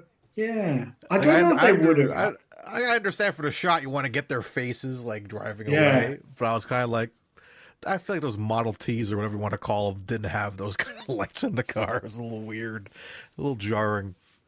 It is like he's got the, like, obviously they present L.A.S. with the family, like simple family life compared to Al Capone. He's living in opulence, and he's got the ladies, the fast ladies all around. And then Costner's got this simple life with the daughter and the wife. But actually, Elliot Ness in Costner's reality, got this simple life. He's He just does. got a daughter and wife. Sorry. but in reality, Elliot Ness never had actually any children. He adopted one, I saw. Yeah, he adopted one. Yeah, And he was on his third marriage by that point. yeah. I think he was a bit of a ladies' man. I don't think he was really the virtuous. Yeah, So that's a note I have. Let me whittle away 3 quick notes, and then they're super quick. The plane looks super cozy. That beautiful shot that starts at the window and then pulls out to reveal that they're on a plane. That plane looks very cozy, as does the immediate landscape that it cuts to. That pan across the Canadian landscape is fucking gorgeous. yeah. That cabin looks really cozy. And in that cabin is a box on the wall that says Kennedy's Biscuit, and I just thought that was worth noting. But then here's the note that I really pertains to our conversation. Hypocrisy. They're hypocrite. Everyone in this movie is a fucking hypocrite, except for Costner Yeah. as Ness. Like, even Malone, Connery, he opens his oven and he drinks, you know? Yeah. And then in regards to the very last line of the film, I think I'll have a drink. This film is unaware of its message or its stance on hypocrisy. Yeah. It's just hypocrites exist. Hypocrisy exists. Well, what's your stance or your message on it? That it exists. You know what I mean? Like, Yeah. It's interesting, sort of. But I guess you could say, well, Costner sort of betrays his original, his original like forthrightness and by the book. Well, he's completely, in a way, he's completely betrayed that. But as he says at the end of the film, I'm content with that because I did it for the right reasons. So even he was a bit of a hypocrite in a way, yeah. kind of. It's interesting. There's a lot of, interesting moral ideas. Yeah, it was something that was really, in the way that I couldn't get over how Godzilla -1 is really a film about guilt, and how not forgiving yourself for certain things affects society as a whole because it makes you not the full person that you can be. Yeah, watch Godzilla -1, Ryan. I have It's really to good. say that. Yeah, it's really good. It's really- But yeah, I just thought that's what I kind of took away from the film is like it's just a film about hypocrisy with no message or stance on it besides the fact that hypocrisy exists. Yeah. So. And there is I guess there's the message that like Connery says multiple times, what are you prepared to do? And sort of, that's kind of that's, I guess, if there's a theme, it's like, that's the thing, because Connery's espousing it the whole way through. And then the journey of Elliot Ness from the forthright, I guess, Jimmy Stewart type lawman to suddenly he's like as ruthless as Connery's character, or prepared to be as ruthless. And now the scene where we see that Malone also drinks, my next note, that's a Michael Myers, Jason Voorhees POV horror sequence. Yeah. Yeah. I like those little first person moments. I thought that was super cool. Added more. Again, this movie had so much suspense in it. Like every moment, you're like anything could happen. Yeah. You know, from that scene to the carriage scene, which we'll talk about afterwards. Just full, very artsy. I appreciated that. The cinematographer was Stephen H. Burham. Yeah, he did Mission Impossible as well. I looked it up because I was curious about Yes, the he did. cinematographer. Yeah. He did. He did Mystery He Man. did The as Shadow. well. Did The Shadow with Alec Baldwin, which I saw as a kid. He I did liked it as a Carlito's kid. Way, Hoffa. He did a lot of gangsterish films. Yeah. A lot of Arthur De Palma. 2. But The Outsiders from Coppola. Yeah, He did The Coppola. Outsiders and Rumblefish. yeah, so he's been in a lot of like cinematographer, a lot of acclaimed films. And sort of the film takes the best of De Palma, and he's probably his most commercial movie. Who brought up the Bee Gees recently? He also shot, Stephen H. Burham also shot the Bee Gees special in Really? 1979 for NBC. Look at that. Connections. What was who brought up the Bee Gees earlier? Me, because Mario of did. the John Travolta Oh, yes, in yes. Saturday Night Fever. Yep. Okay, thank you. Which probably is falling away from, unfortunately, cinema is probably falling away from pop culture in a way. Like a lot of people under the age of 35, they might, like, obviously, they know the Bee Gees, hopefully, staying alive, but they probably don't know the reference to the film. I've never seen it, nor its sequel. Yeah, I've seen the Saturday Night Fever a lot. The sequel is it's a hard slog. The sequel's a hard slog. My next note is that Nitty looks like Michael Lindsay Hall. Did anyone watch the Get Back documentary? Yes, I'm a huge Beatles fan. Hell yeah. Mario, did you see any clips from the Get Back documentary? I watched quite a bit of it. I didn't finish it, but yeah, I've seen it. You know Michael Lindsay Hogg, the director of the special? Yeah. Doesn't Nitty look like Michael Lindsay Hogg? I can see it, yeah. I can see it, yeah. I'll pull up some pictures. You guys continue with your notes. Yeah, they make out like Frank Nitti. This is where like they really take liberties. Like he's an assassin. Like Frank Nitti was a real person, but he was more like a businessman. Like he was like an operations manager of Capone's like operation. Like he was. I don't think he actually killed anybody himself. Yes, they make him out like he's that he died of suicide. He unalived himself. Who's the actor again? Billy Draco? Yes, Billy. Oh, hold on, I've got to pull it up. He was in a really good episode of The X-Files, and he had some power in it, but he's got a creepy voice and he looks creepy. So that's Michael Lindsay Hogg. Yep, yeah, I can see it. And that's Billy Drago. Yeah, I can see it. Especially when his hat's off and his hair's starting to get a bit mess. Do you like the white? Oh, right here, man. He's in the white outfits. Yeah. Especially right there. Yeah, I can see it. Anyway, sorry. Yes, I like his white outfit that he's wearing. Yeah, everyone's very fashionable in this because of the Armani dressing. Yeah, were they just trying to be a bit maybe Miami Vice-ish? Because Miami Vice is still on at that point. But it's interesting, the white. I always thought the white outfit, is he like especially like the Angel of Death, maybe? Yeah. I dig that. Yeah. All right, let me whittle away at this Wikipedia, and then we can just free talk and then get to our ratings. Yeah, let's get in there. Speaking of Beatles, here's my little yellow submarine coffee mug. Oh. I've got it's funny, I was drinking out of a Let It Be mug. Nice. Whoa, look at that. I like that. Yeah. I have a mug Coffee. around here that just has music notes on it.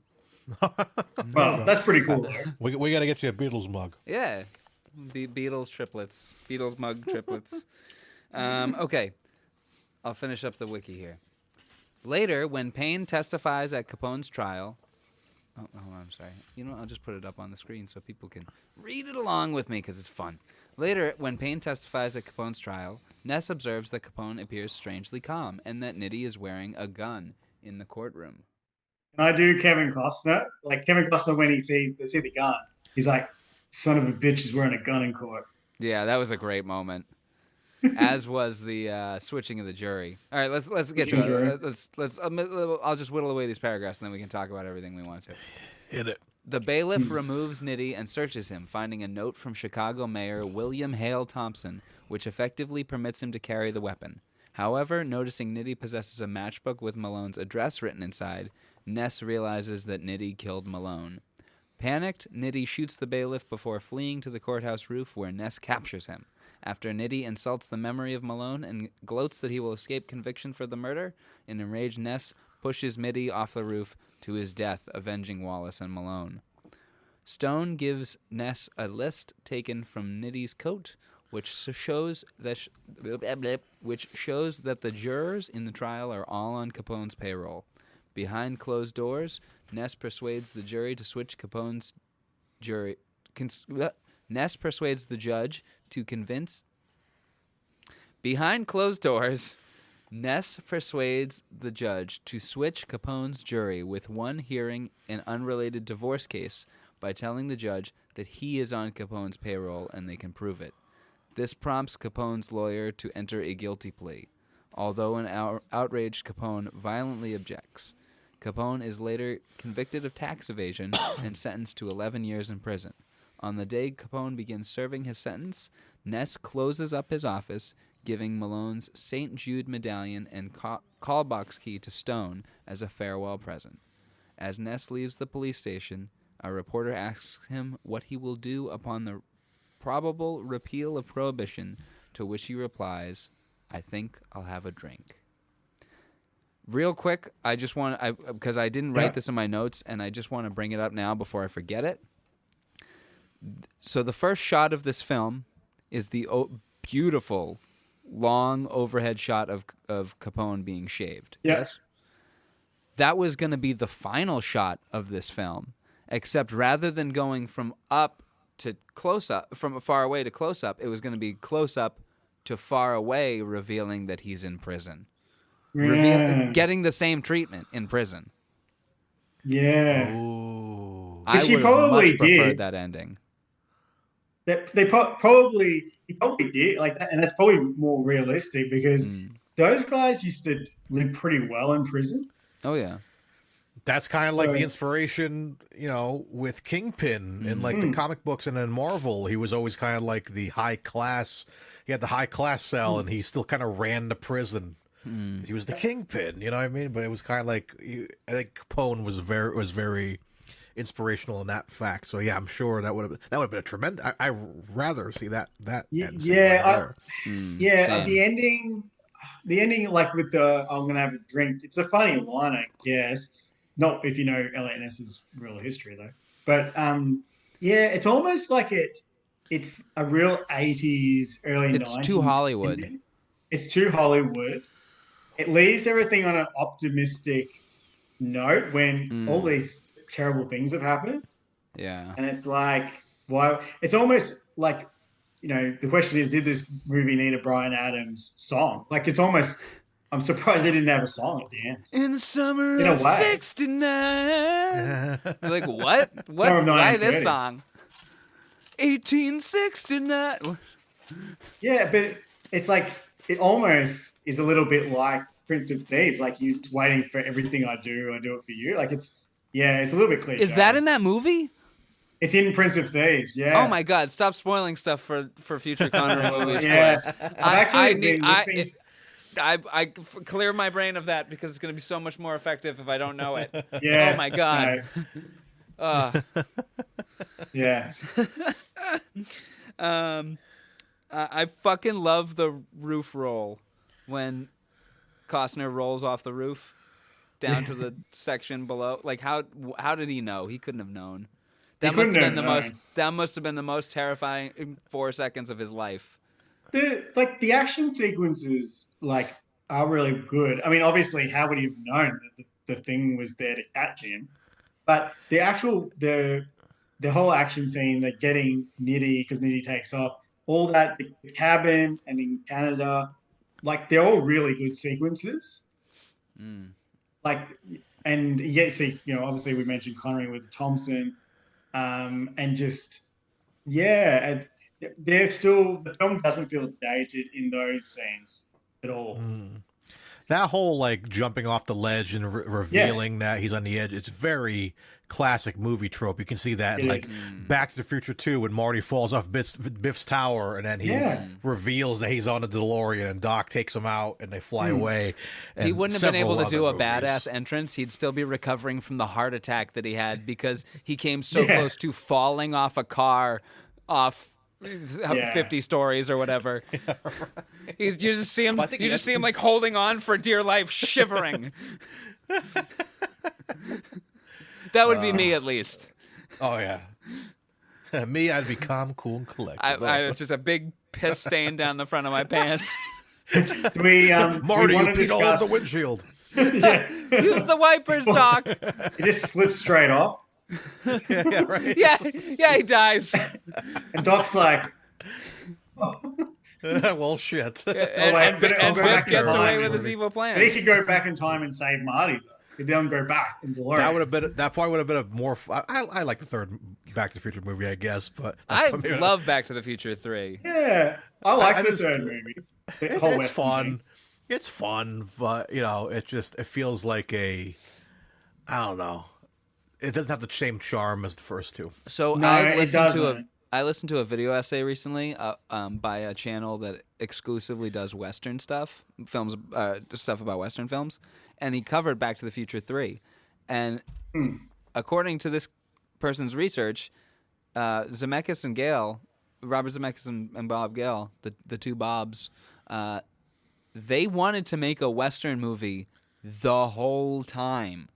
The original intent for Back to the Future was that he goes back to Western times and has to get back to the future. But I guess because between both the studio and then just like, the cocaine 80s, it was like, okay, the 50s is kind of having a renaissance. Have him go back to the 50s. And then they're like, okay, well, it would be weird for him to come back from the 50s and then go to the past again, so we got to go to the future. And now we can do. Now he slingshots all the way back to the Old West. I think the order of that 50s going forward. What year is it? 2015. 2015. Yeah. 2015. 8 years ago. And then going back to the 1885. I do think that works well. Yeah. In terms of its order. But it would have been weird if it went in any other order. But anyway, why did you bring up Back to the Future 3, Mario? I'm sorry. Yeah. Oh, because of the classic trope from 2 when he falls off the roof. But I just wanted to share this. That's right. I still have this. This came out on it was what was the exact date? October 22nd, 2015. This came out on US Today, and I remember running to the store to pick this up. And it's all a real newspaper. It has like ads for like George's book and stuff, and then the real news that happened that day. But yeah, it's still in good condition. I gotta frame this, dude. That's pretty cool that I do that. I love how it is youth jailed, which is in 2015 not an important news story. Like, it's important for that guy and his family, but also that an unnamed youth being jailed, who's not the son of anyone famous or anything, made front page news. Yeah, and that seems a bit unbelievable because it's not a big city. Yeah, it's like my hometown of Bristol, Rhode Island. Like, a squirrel made news once. You know what I mean? Like, local squirrel falls into someone's boat or something. Yeah, local youth squirrel jailed. But do we want to discuss? I mean, obviously, spoiler alert: Connery's demise. And Yeah, I the fact that he somehow keeps all the blood in his body. I thought he would. so Yeah, I long. was like, because I really wanted to get this note down, so I was like Yeah. waiting for it to happen. We Yeah. usually do, Connery's first appearance, like time wise, and I Yeah. put Connery time of death 1 hour 25 minutes 29 seconds. Yeah, so it's still a fair bit of film to go. Yeah, because I was like, when he died, I was like, but I love that scene a ton because he's still like, you see him, he's trying to go for the chain, but not really. He's trying to go for that piece of paper that's going to tell you where the accountant or whatever is going to be at the station, blah, blah. So he has like one more, like, I teared up when he said, and what are you going to do? Yeah. Like, when he says that, I was like, oh, man. I actually reckon that's almost the scene, apart from the church scenes, probably that got him the Oscar, I reckon. Probably. He's pretty good in that death scene. Yeah, he is very good in that death scene. He's tremendous. Well, if I may, Mario, can we recount the films that we've covered where he has died? Yeah, I'm interested. I'm looking through them right now. So the Molly Maguires, First Night for sure. First Night, yeah. The Molly Maguires, he's sentenced to hang, but we don't see it. Yeah, that's right. The Next Man, Robin and Marion, so 2 in a row where he dies. Do we count him his fake death and you only live twice? Well, good. Or From Russia with Love. Yeah. Yeah, From Russia with Love. The Untouchables, Family Business, he dies, right? Yes. Yep. Medicine Man. Yeah. no. Does he know? I don't think he died in Medicine Man. Yes, he does. He got. No, Does he he? doesn't. No, sorry. A Good Man in Africa, he dies. Yeah, I'm sorry. he dies. I'm sorry. A Good Man in Africa, First Night, The Avengers. Finding Forrester. Did we say that? Yeah, he dies Finding in that. Forrester. Okay, so that covers it. Those are the ones. I forgot to Well, keep he count, dies. Well, he dies in the League of Extraordinary Gentlemen. Just stop spoiling movies for us. Stop. Maybe. At that point, I'm going to take a Connor P. You guys keep talking. Connor. Yeah. We'll probably. I don't know. Well, sorry, spoiler alert. Spoiler alert. I'm going to go handle my Untouchable right now. Go Untouchable. Untouch it. I don't want to untouch it. Yeah, I haven't seen League in a long. I'm excited to see. Yeah, I haven't seen it for a long time. I haven't seen it for a long. I saw it when it came out because, I saw pretty much all of Connery's films that were coming out at the time, around that time. But yeah, it's interesting to go back to a superhero movie. Seems like that long ago. It's over 20 years ago. Yeah, that was like kind of the weird time of superhero films, if you think about it, because that was like the original Marvel before MCU was the thing. Your Fox heroes and all that. So I think they were kind of trying to cash in on that excitement, but like they were. it didn't really. And it was difficult. I think it was difficult for Connery. Like special effects was coming in. The characters at the time probably didn't mean as much. And when you particularly watch Untouchable, like it's a character movie. There's so many distinct characters in it. And at that time, and when League came out, that was falling away a bit. That was for movies. I can see Connery he was apparently really frustrated with that movie. Oh, I bet. Yeah, I'm sure he was like fed up and is kind was. of like on his way out. So and then. And the one we're waiting for Sir Billy, we're like, where's where was he at there? Where he was like, I want to do this Scottish-made 3D animation film. I'm voicing essentially myself, and like we haven't seen much of it because we don't want to like spoil ourselves from it. Like it looks like a fever dream. It looks insane. Yeah, I know. That's what I've heard. He almost came back for Indiana Jones and the Kingdom of the Crystal Skull. They really, Spielberg and Harrison Ford said, we could have you in it somehow.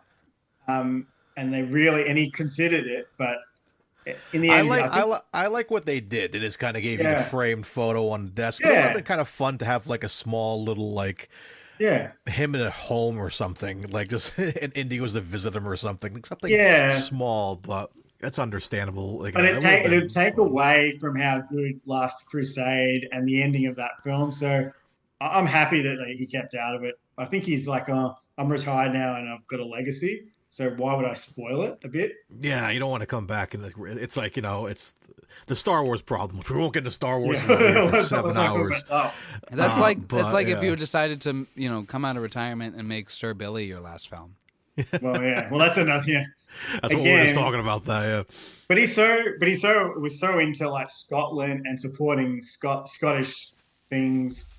Like I can see why he did it, but Yeah, so I think it's why we're very curious and saving that for the last film. 'Cause we're yeah, like, I okay, reckon this it's an last- appropriate last one.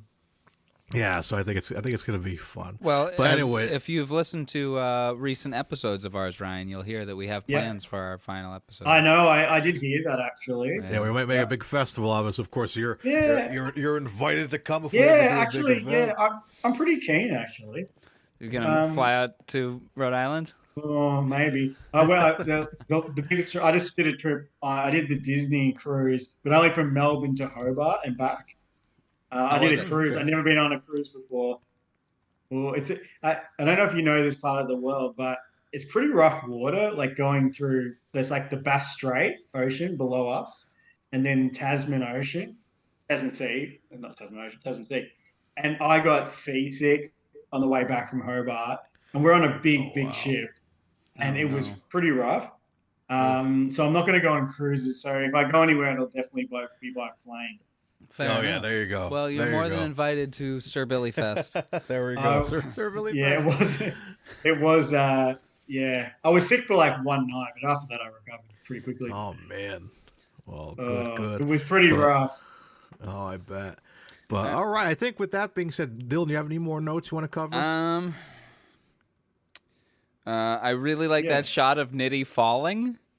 Oh, You yeah. guys know which one I'm talking about? Yeah, just With the bright blue sky background behind him. It's a really good scene, and it's like he's baiting Elliot Ness because he thinks he's not going to kill him because he doesn't kill people who are unarmed. that kind of And like he- tease of like you think he's gonna go through the door, but then it cuts Yeah, and turns. I thought It goes when I off was a the kid, roof. I thought he's just going to slam him into the door, like beat the crap out of him because he's Yeah. insulting Sean Connery, and who was this actually became like he was his mentor.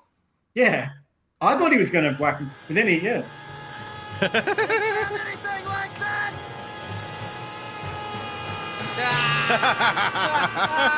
and straight through the car. Oh, I love it. So good. And then they follow it up. And then Where it's is like he? He's in the car. Because and he says, "Where's Nettie?" Oh, he's in the car.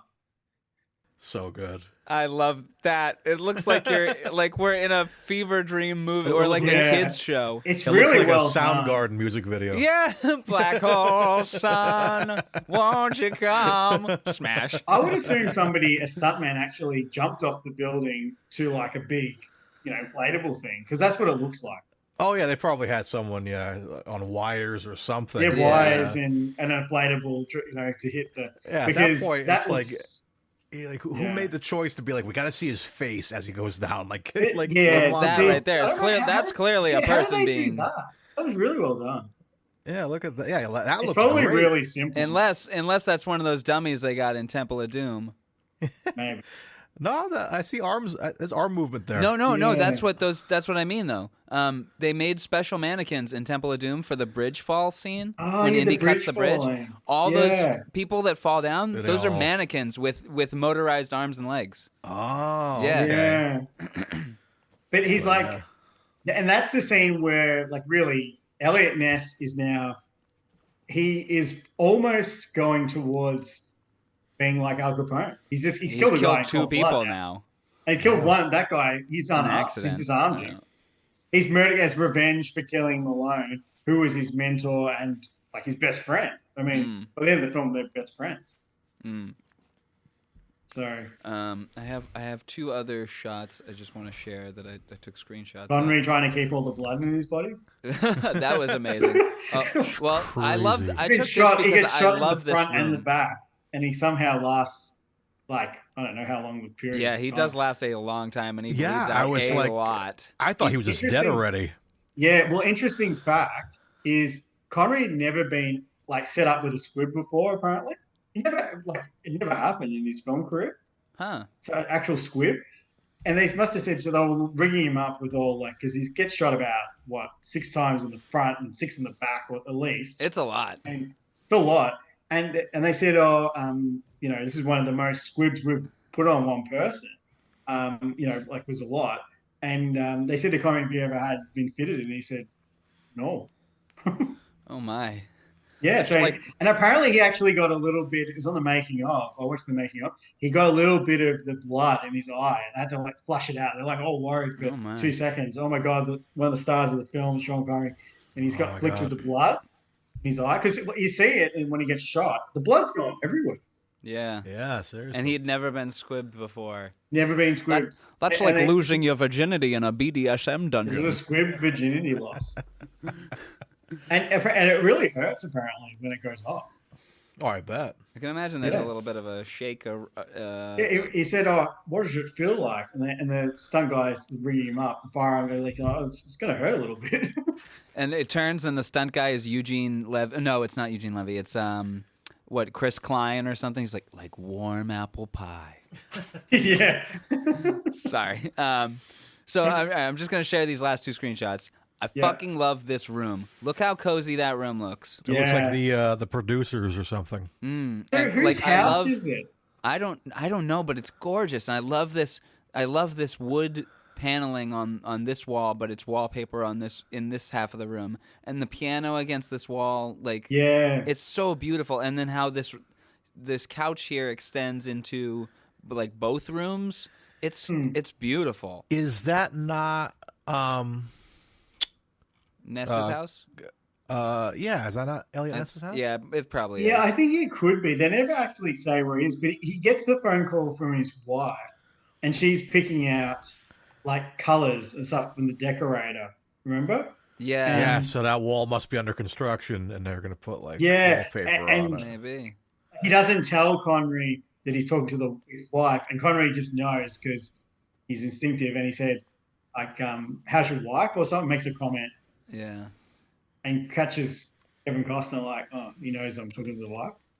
And this is the final screenshot I have, just because I love this shot. It's just beautiful. Yeah. It looks like you're about to service Kevin Costner. I mean, what? Gee, well, Looks like you're about to give him dome. I mean, what? I like the dome in this shot. That's what I'm trying to say. to the cameraman, is that on like a handheld almost? And he'd be like, It's a hand standing up. job. I mean, handheld, yes. Sorry. Yeah, definitely like a little ghillie situation right Yeah. there. And, That's like, Oh, right. he's because got a of the little peer- gilly. Sorry. Because of the period costumes, he's got a really long zipper. Oh, like- he's got a really long something. I'm sorry. Because they got the clothes so accurate. Like the pants are those really baggy, pleated 1930s pants, which were sort of in fashion, I guess, in the 80s as well. But the costuming, Armani's costuming, it doesn't really look dated because it's set in 1930. It's some really classy wardrobe. It's like tight yet baggy at the same time. Yeah, it was it's got like an athletic look to the suits, but the pants are quite baggy and high. Like the cut with this really high waist, which you don't see really. Well, you kind of do in women's clothing, I guess. I have. Hold on. I'm sorry. Can you hear me still? But You're still here yet? Okay. I don't know why. Got 3. I can't wait to get to the Connery sexy rating. Oh yes, which I think we'll get to. Do you have anything else you want to cover, Dylan? Yeah, I'm just going through the rest of my notes. So I made a note. Yeah. Pagliacci is played by James Guthrie. Just the name sounded familiar, but I'm looking it up on IMDb. He has no other roles besides chorus tenor in La Traviata. So I guess He must have been a tenor, was a singer. like a singer, yeah. Yeah. And then my only other note is here endeth the lesson. Yeah, here ended the lesson, which Connery, which Costner brings back Yes. from Connery at the start of the film to Al Capone. Yeah, though I will say that little scene where he's like gloating to Capone, I feel like he's not a very good gloater.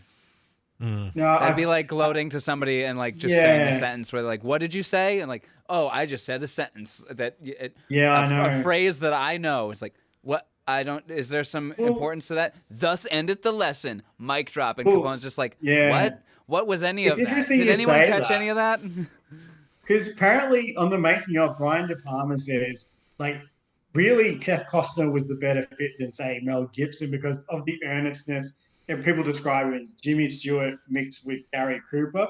He's Ooh. probably more Gary Cooper, I guess. In like, he's not a big dialogue person per se, but he said he's really good at saying these forthright lines because some of them are pretty, like, I don't know, corny, but he sort of sells them.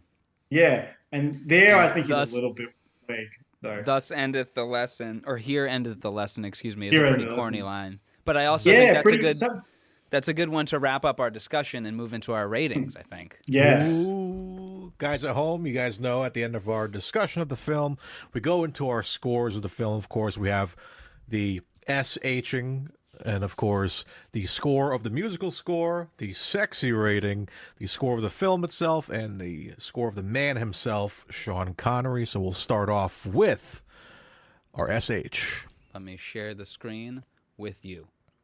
Okay, here we go. The Untouchables. The SH. Mario. So SH. Or wait, do we want to let them let our guest do the rankings first? Okay. Sure. Yeah, so we're ranking it out of 10. Out of 10, Yep, yes. out of 10. But Yeah. Mario, you were giving an explanation. Forgive me, I didn't mean to cut you off. Oh no, I'll hit it when it's my turn. Well, to me, it's almost it's a perfect older Connery movie. It's a great film like I would say it's at least a 9. Like I don't which 9 like 9.5. It's almost the perfect 80s action period film, and probably almost the perfect older Connery film. Well, we're just rating the SH. Oh, So yeah. His accent. yeah, so His accent, not the actual movie. No, we'll get into that. This is just how thick the H is on when he says a sentence with the letter S in it. How thick is the H on that S? I reckon it's at least an 8. 8? You're gonna give it an 8? Pretty up there. Alrighty, you're gonna give it an 8. There's a few times because he's doing a lot of large dialogue, like monologues. Yeah. Doing Mario, it a bit. what are you gonna give it? With me, I was going to give it a nice 7. I think it's there. Yeah. I think it's definitely thick. I'm going to give him kudos, though, because he is trying an accent. He's trying an Irish accent at sometimes, but you can tell he tried a little bit. He's like, oh, fuck this. I'm just going to keep on going with my usual voice. And this continues on, and, yeah, it's definitely there. And but it's not too bad where I can't, like, understand anything. So 7 is a good spot, I believe. Yeah, 7. I would... Yeah. I think you gents are being far too kind here. This is a 9. This is clearly a 9. In fact, I have a note here that I skipped just for this section. Even his SHs have an extra H. He says, shut up. And it sounds like there's 8 H's in there. Yeah, I guess when you think about it, there's a lot. Yeah, there's a line he says, shut up, I'm working. And my note was, even his SH has an H. Yeah, because Richard Bradford is, well, I guess he's his friend with the white hair who always plays a heavy. Yeah, he says, oh, where are you going? You go to the circus, are you? He's like at the top of the morning Irish accent. And he's like, shut up, I'm working. Yeah. Yep. All right, let's move on to our sexy rating. Ryan, you want to go? Out of 10, what are you giving the sexiness of both Sean Connery and this film as a whole? Ooh, it's a very sort of sexy time period. Like, it's glamorous as well as it's violent. Ooh, it's pretty. And Connery, it's interesting, like, because he references, I'm the old guy now, but he looks so good older. Like, and he's a bit, he is noticeably a little paunchy, I think, and I think that's something he wanted. But his face never changes. Like, it doesn't matter if Connery put on a few pounds. His face never really changed much, the shape. So I would say he's definitely up there. He was sexiest man alive not long after that, really. So probably, you could almost say a 9, I reckon. Oh, wow. He wears a good cardigan, too. Ooh, he does look good in that cardigan. Yeah. Mario? I think he looks great in this movie, but I don't think this is a sexy movie. It's No. a cool movie. It's a cool movie, yeah. So, because it's not like, I respect that there's no like, there's not like a lot of like heavy, sexualized like women in it. It's like you only see like one woman, really, like two women maybe in this movie. Patricia Clarkson and the mother of the girl Of the that kid, dies. Yeah. and then the mom who is pushing the carriage. Yes. Sure. All mothers, all just distressed mothers. Yeah, so I'm like, I don't find this movie very sexy, but he looks tremendous. So I think for that, I'll meet in the middle with a nice 7.5. Okay. I was going to give it a 5.5 because Okay. I don't find this film very sexy at all. Yeah, Connery looks good. Costner I would looks say good. Garcia yeah. looks beautiful. Andy Garcia looks amazing in this film. But He does look good, yeah. there's nothing He does sexy look in good. this movie. Not one indication of sexiness.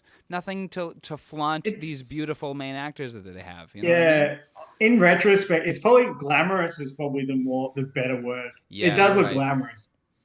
But like a flat glamour. You know what I mean? Yeah, very Like 1930s. everyone's wearing beautiful, 40s. amazing suits, but nothing's flashy. Yeah, all kind of like flat. Casablanca. Like Casablanca is a glamorous film, probably still if you were watching. But even though it's got a romantic plot, it's not really. I don't call it a sexy movie. Yeah. All right, so that wraps up our sexy rating. Let's go to our musical score, The provided music- by one of the masters, Ennio Morricone. I reckon. Ryan, what do you think For of the me, score? 10 out of 10. 10. It's a really great score. Hell yeah.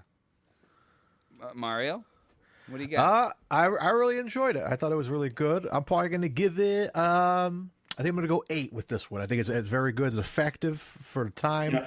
Yeah. It definitely felt.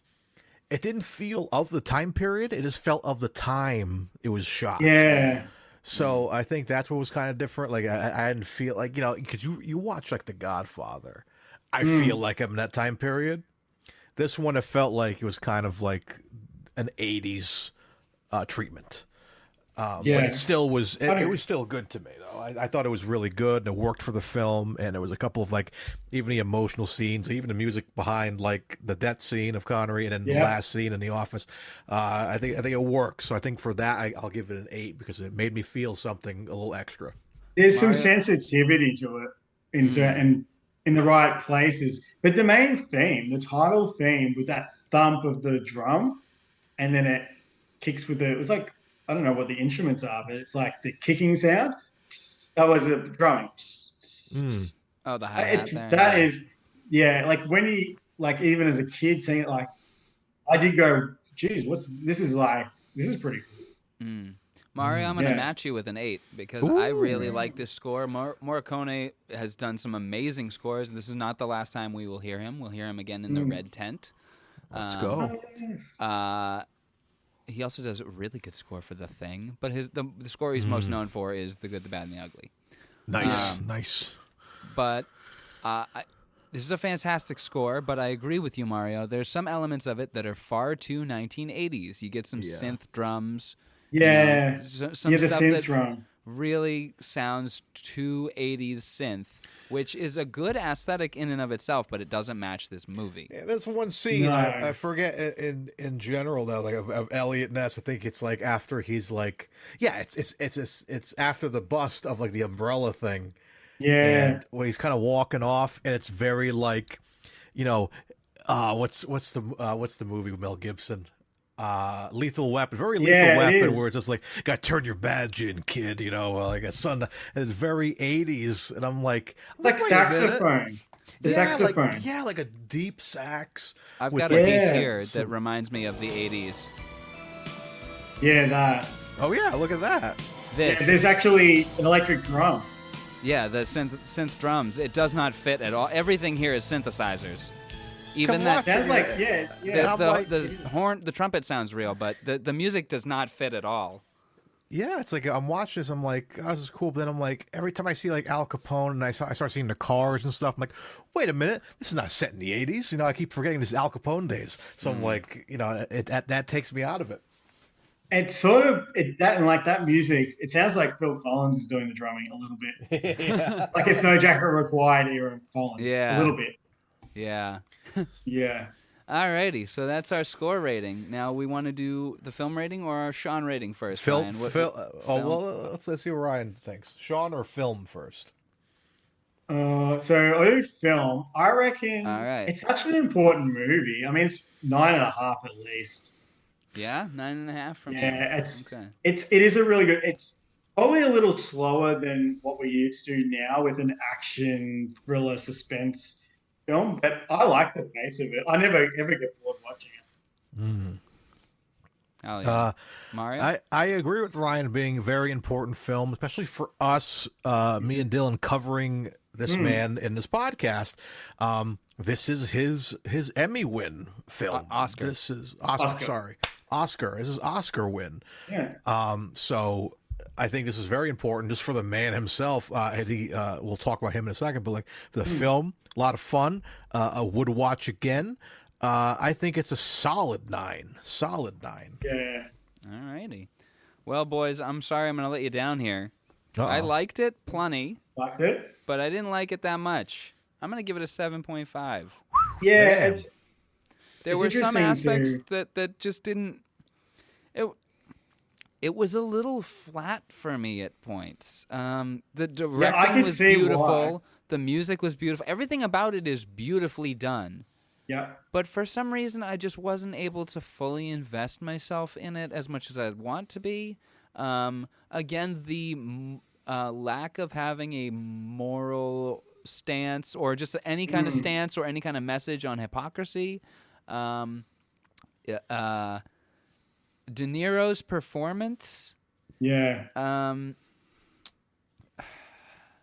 Some of the writing. And The that's plot not to take away hole from is involved. David Mamet, but there's just parts of it that I didn't vibe with as much as I thought I would. Would you So- say there's some plot holes, like some things that don't quite add up? No, because it was mostly a fictional story. I felt like they kept it kind of tight. Why were there a plot hole that you caught? that you Well, wanted to bring up? no, more like I always wondered why would they pick Oscar Wallace, Charlie Martin Smith's character, to take the bookkeeper, like to be his bodyguard, essentially. To me, that is, I know they needed him to probably die to get another emotional hit, but that to me doesn't really. I mean, I don't want to see Andy Garcia's character die, but they could have had him be the guy, yeah, taking him, and he doesn't get killed; he gets wounded or something, but the bookkeeper still gets killed. That would have worked for me personally better. Okay. I don't I like. don't think it's a plot hole, but I think that's a preference rather than a plot It's hole. a preference. I just think it's the easy kill. It's like, oh, you have poor little Charlie Martin Smith, who's come to the front, because he throws himself in the Canada scenes. Yeah. In that thing where he's plonking the guy with the shotgun, and but then he just gets murdered. I think they could have done that a little bit better. That's my only real, problem. Fair enough. Well, Yeah. the things that keep the film's rating high and not going lower for me than a 7.5 are Connery and Costner together, Andy Garcia, and the stairway sequence. Oh yeah. And the cinematography. Beautiful cinematography. All right, let's move on to the Sean rating, shall we? The final rating of the evening. Ryan? Yes. Yes. We're talking performance. We're talking Performance, his character, performance. all around. Everything about the man in this I film. reckon it's such a good, like, he's really like he's pushing it in the dialogue scenes, but he's never hamming it up. No, it's a never. really good performance. I mean, yes, he attempted a little bit of an Irish accent, but some movies that you just don't need it. So it doesn't distract me when he slightly does it. And I don't hold it against the performance. Well, I reckon he's gone in the film. Well, I can see why he won the Oscar. It's definitely a 9.5. I would almost put 10, but I'd say 9.5. All right. His performance and him in the film, and the mentorship he has with all the main characters, it's his best. I think it's his best mentor role. Okay. Well, we'll determine that by the end of the podcast for sure. Yeah. Mario, what are you giving him? What are you giving our boy? Mario? 10. Oh, Big decision. I didn't know if you had disappeared there because I can't see the other screen. You giving him a 10? 10. I think he's Yeah, tremendous. it's I so- love him in this. Yeah, he It's is just- so good. Especially, again, Oscar nominated victory. He Yeah. won this, and he looks. If you look at the picture of him, I think it's on the IMDb of him. He's holding very the proud award. of getting an Oscar. Look at him, like a picture somewhere. Stands up with the Oscar at the ceremony. I never saw it because it was only made up. There it is. Yeah, Look how happy he looks. he was very That's- happy. That's And when he gaming. Can we got have the full a, beard now. can I have a um, new picture for the wheel? That's Yeah. a pretty good photo. I want that that face on the wheel because he looks so like. He was very proud at the time. He always spoke about, I'm proud of getting the Oscar. Like, he was a self-trained actor, never took acting lessons, started in theater stuff. And then he probably you can see him develop as an actor, even in the Bond film. So he must have been he was pretty chuffed that he actually got an Oscar in a supporting role, Not his first which is barbecue. more of a character. It's a character category. Yeah. Well, Character Mario, actor. I'm going to match you. I'm going to give him a 10. Let's go. Yeah. He wins this movie. I man. almost went 10. Do you want to? Nothing's stopping you. Oh, yeah, Ooh, I'll go because 10 as well. We haven't had a triple 10 since Last Crusade. And even then, we Yeah. took it to a 10.1. Yeah, I would say I'll change because he's pretty much a 10. Like, I haven't seen Hunt for October straight through for a while, but he'd be a 10 in almost. He's got around this era, he was just on fire. Yeah. Oh yeah, this is his, really his was. renaissance here. Yeah. Yeah. So 10s across the board for us. So let's go do our averages here. We've got our average SH is an 8. Our average sexy is a 7.33. Our average musical score is an 8.66. Our average film rating is an 8.66. And our average Sean rating is a 10. For our total Sean rating of 8.53. Let's go. That's a good score. Indeed Yeah. it is. Tremendous. And, You know, but it's interesting. Like, the main thing I take away is Connery, the mentor, and mentoring everybody, and just the relationship he gets going with everyone, and obviously Costner, because Costner's character, like, he's supposed to be like in his early 30s, like Costner, and I think even Costner himself, he went to Connery in real life as a mentor. I think he very much saw him as a mentor. Mm.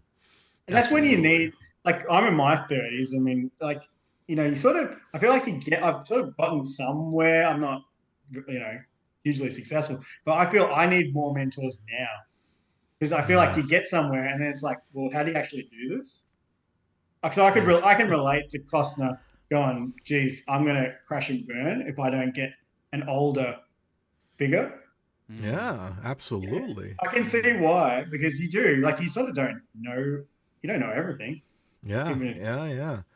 Of course. Yeah, But all right. Struggle, yeah. Yeah. But all All right. right. So, guys, that was our discussion of. Yeah. 1987's The Untouchables. So that Yeah, I leaves really us enjoyed it. one more thing. Oh, do here. shit, son. And, Brian, if you look in your Zoom chat, you'll see a little link you can click that will take you to the tremendous Wheel of Curiosities, where, yes. sir, you Cool. get the honor of spinning the wheel don't this click week. on it Right. yet. Don't click on it yet. Yeah, it's very sacred. You can only be spun once. Yes. We've had that mistake once. So if you're able to share your screen, we can I'll watch it. share my screen. Yes, All right, please. Now, before we spin, we look at what's left, and It's getting smaller and smaller, man. Like it's scary. Yeah, I just got to bring it up. 1 so second. Mario, what are you hoping to see? And what are you not hoping to see? I don't know. You might disagree with me here, man, but I'm in the mood for another Bond. I don't disagree with you. Like I know. Now, I which know we've one? been- We only have 2 that we can pick feasibly. Yeah. Because if we do Thunderball, then we have to do Thunderball and Never Say Never Again back to back. And when we have Diamonds, that we could just do a standalone. I think I want Diamonds because we do have some very fun guests lined up, 2 guests lined up for that episode. So I think I'm leaning towards Diamonds or Forever. I love Goldfinger and Rush of Love, but I love Diamonds because of the campiness and how ridiculous it is. Obviously, I'll it's a share terrible time my for him. screen. Yep, and that should be able to Yeah, pop up for it's us. funny you say Diamonds Are Forever. I reckon I saw that as a kid. I reckon I was 6. Must have rented it from a video shop. And I remember I was in grade prep, and I must have did a drawing of Connery. He's in a limousine in the film at one point, going to the funeral. And I actually yeah? drew that and must have Really? shown my teacher. And must have had it. And I look back and I'm looking at this stuff like I was a lot older, going, yeah, I was watching Bond films. And I actually got the teacher to write, well, I was just learning to write James Bond on it. I was aware of James Bond at 6 years old. Oh wow, look at that. That's tremendous. Yeah. But yeah, so I think I want Diamonds, or I don't want a documentary. Of course, we have like one more documentary. All right, I'm sharing let's the see. screen. We've got The Bowler and the Bonnet. Beautiful, Okay. awesome. We've got The Bowler and the Bonnet, which I'm excited for that one because our buddy Eric wants to join us on that. Yeah. I think The Dream Factory is a documentary. It might be. did a few Ever to documentaries. Excel, España Campo de Golf. Yeah. Um, So at least which- 2. Actually, you know what? While we're on that subject, I just want to see if we can actually find España Campo de Golf, because I have a feeling that's going to be another one that we are not going to be able to track Well, we down. can. We'll look at it afterwards or something. Yeah. There's some good choices still. Like there's a lot of films still. I mean, yeah, it's funny. Right. He did a lot of documentaries. Yeah. Yeah, anything that he was in, like the Edinburgh one was Yeah. fun, and he had the Goal one, which is about the World Cup in the '90s. So yeah, interesting. No, that ones was in there. the 80s. Was it '80s? 80... Yeah. Oh, no, wait. Was it 74? Hold on.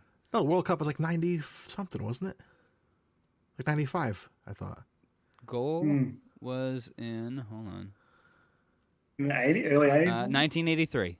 83, Yeah. my bad. About the 82 World Cup. Oops. Yeah. Okay.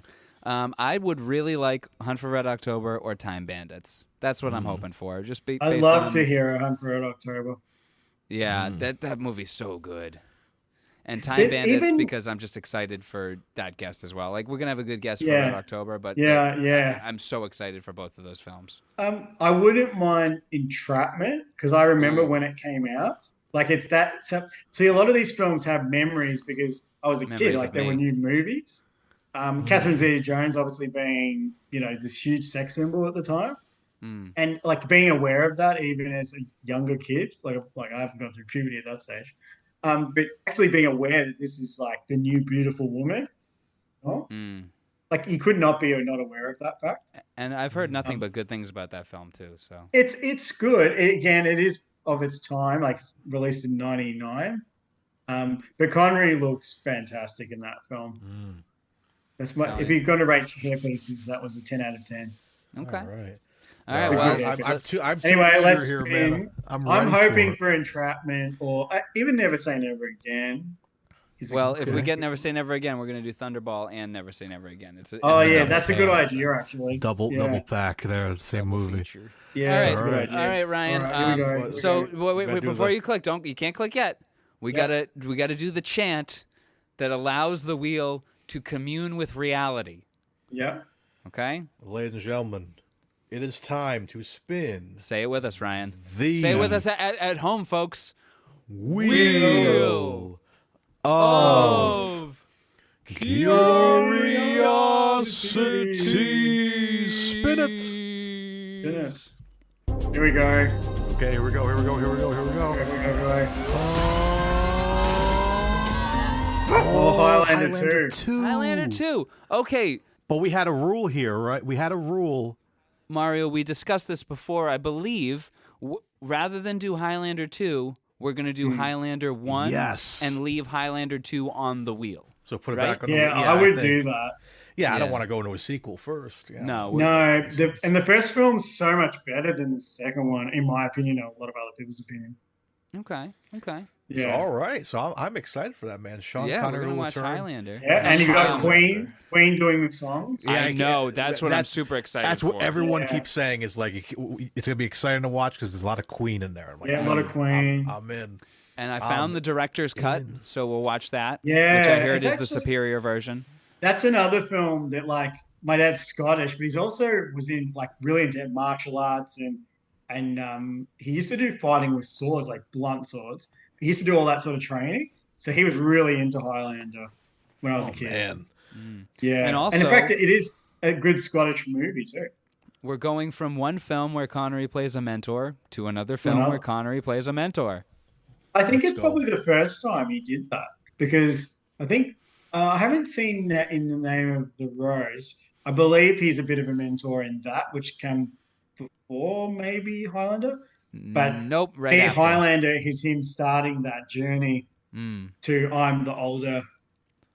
You know, I can still cut the mustard, but I'm the older guy. Can still cut the Yeah. mustard. He's got really cool hair in it. I think he's still got a bit of a ponytail thing. Why like a did you medicine man. freeze the mustard? Now I have to cut it.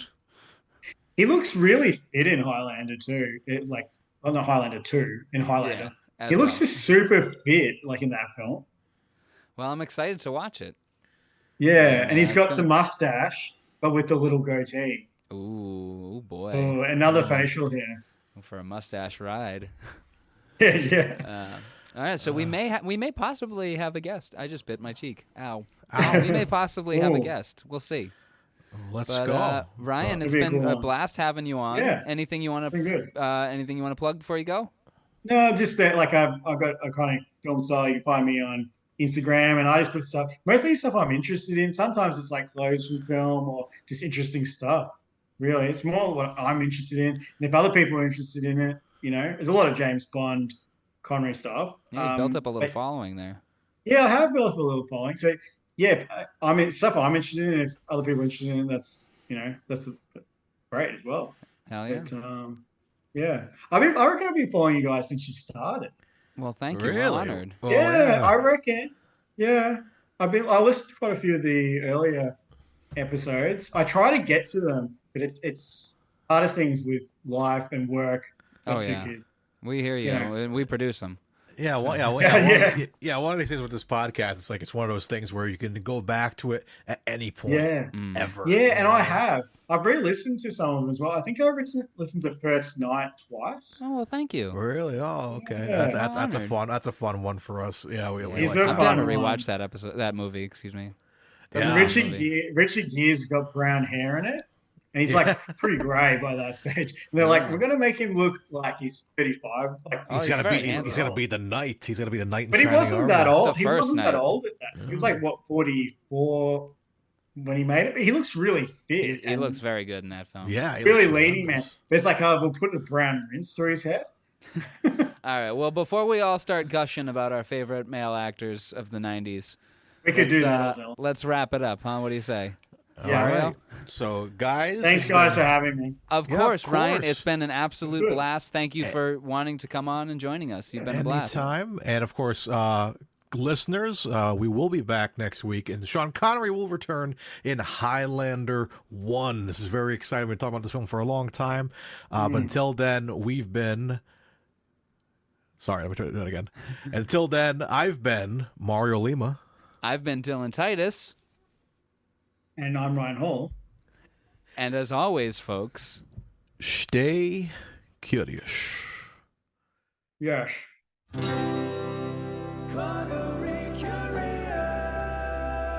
You've been listening to Connery Curious, a Titus Compositions and Friggin' Media podcast. Follow us on social media for updates, memes, and clips. Find us on Twitter at CuriousPod007 and on Instagram at Connery Curious. You can also visit Titus Compositions at Titus Compositions to hear other podcasts and original music, watch music videos, or even pick up a great vinyl record. For more discussion and content about your favorite films, comics, games, and a network for all things nerdy, visit Friggin' Nerds Media on Twitter at Friggin' Nerds. You can rate, review, and share the podcast in-app, which helps us grow the show and reach the other curious Connerys out there. Thanks for spending time with us, and have a great day, but also, remember, stay curious.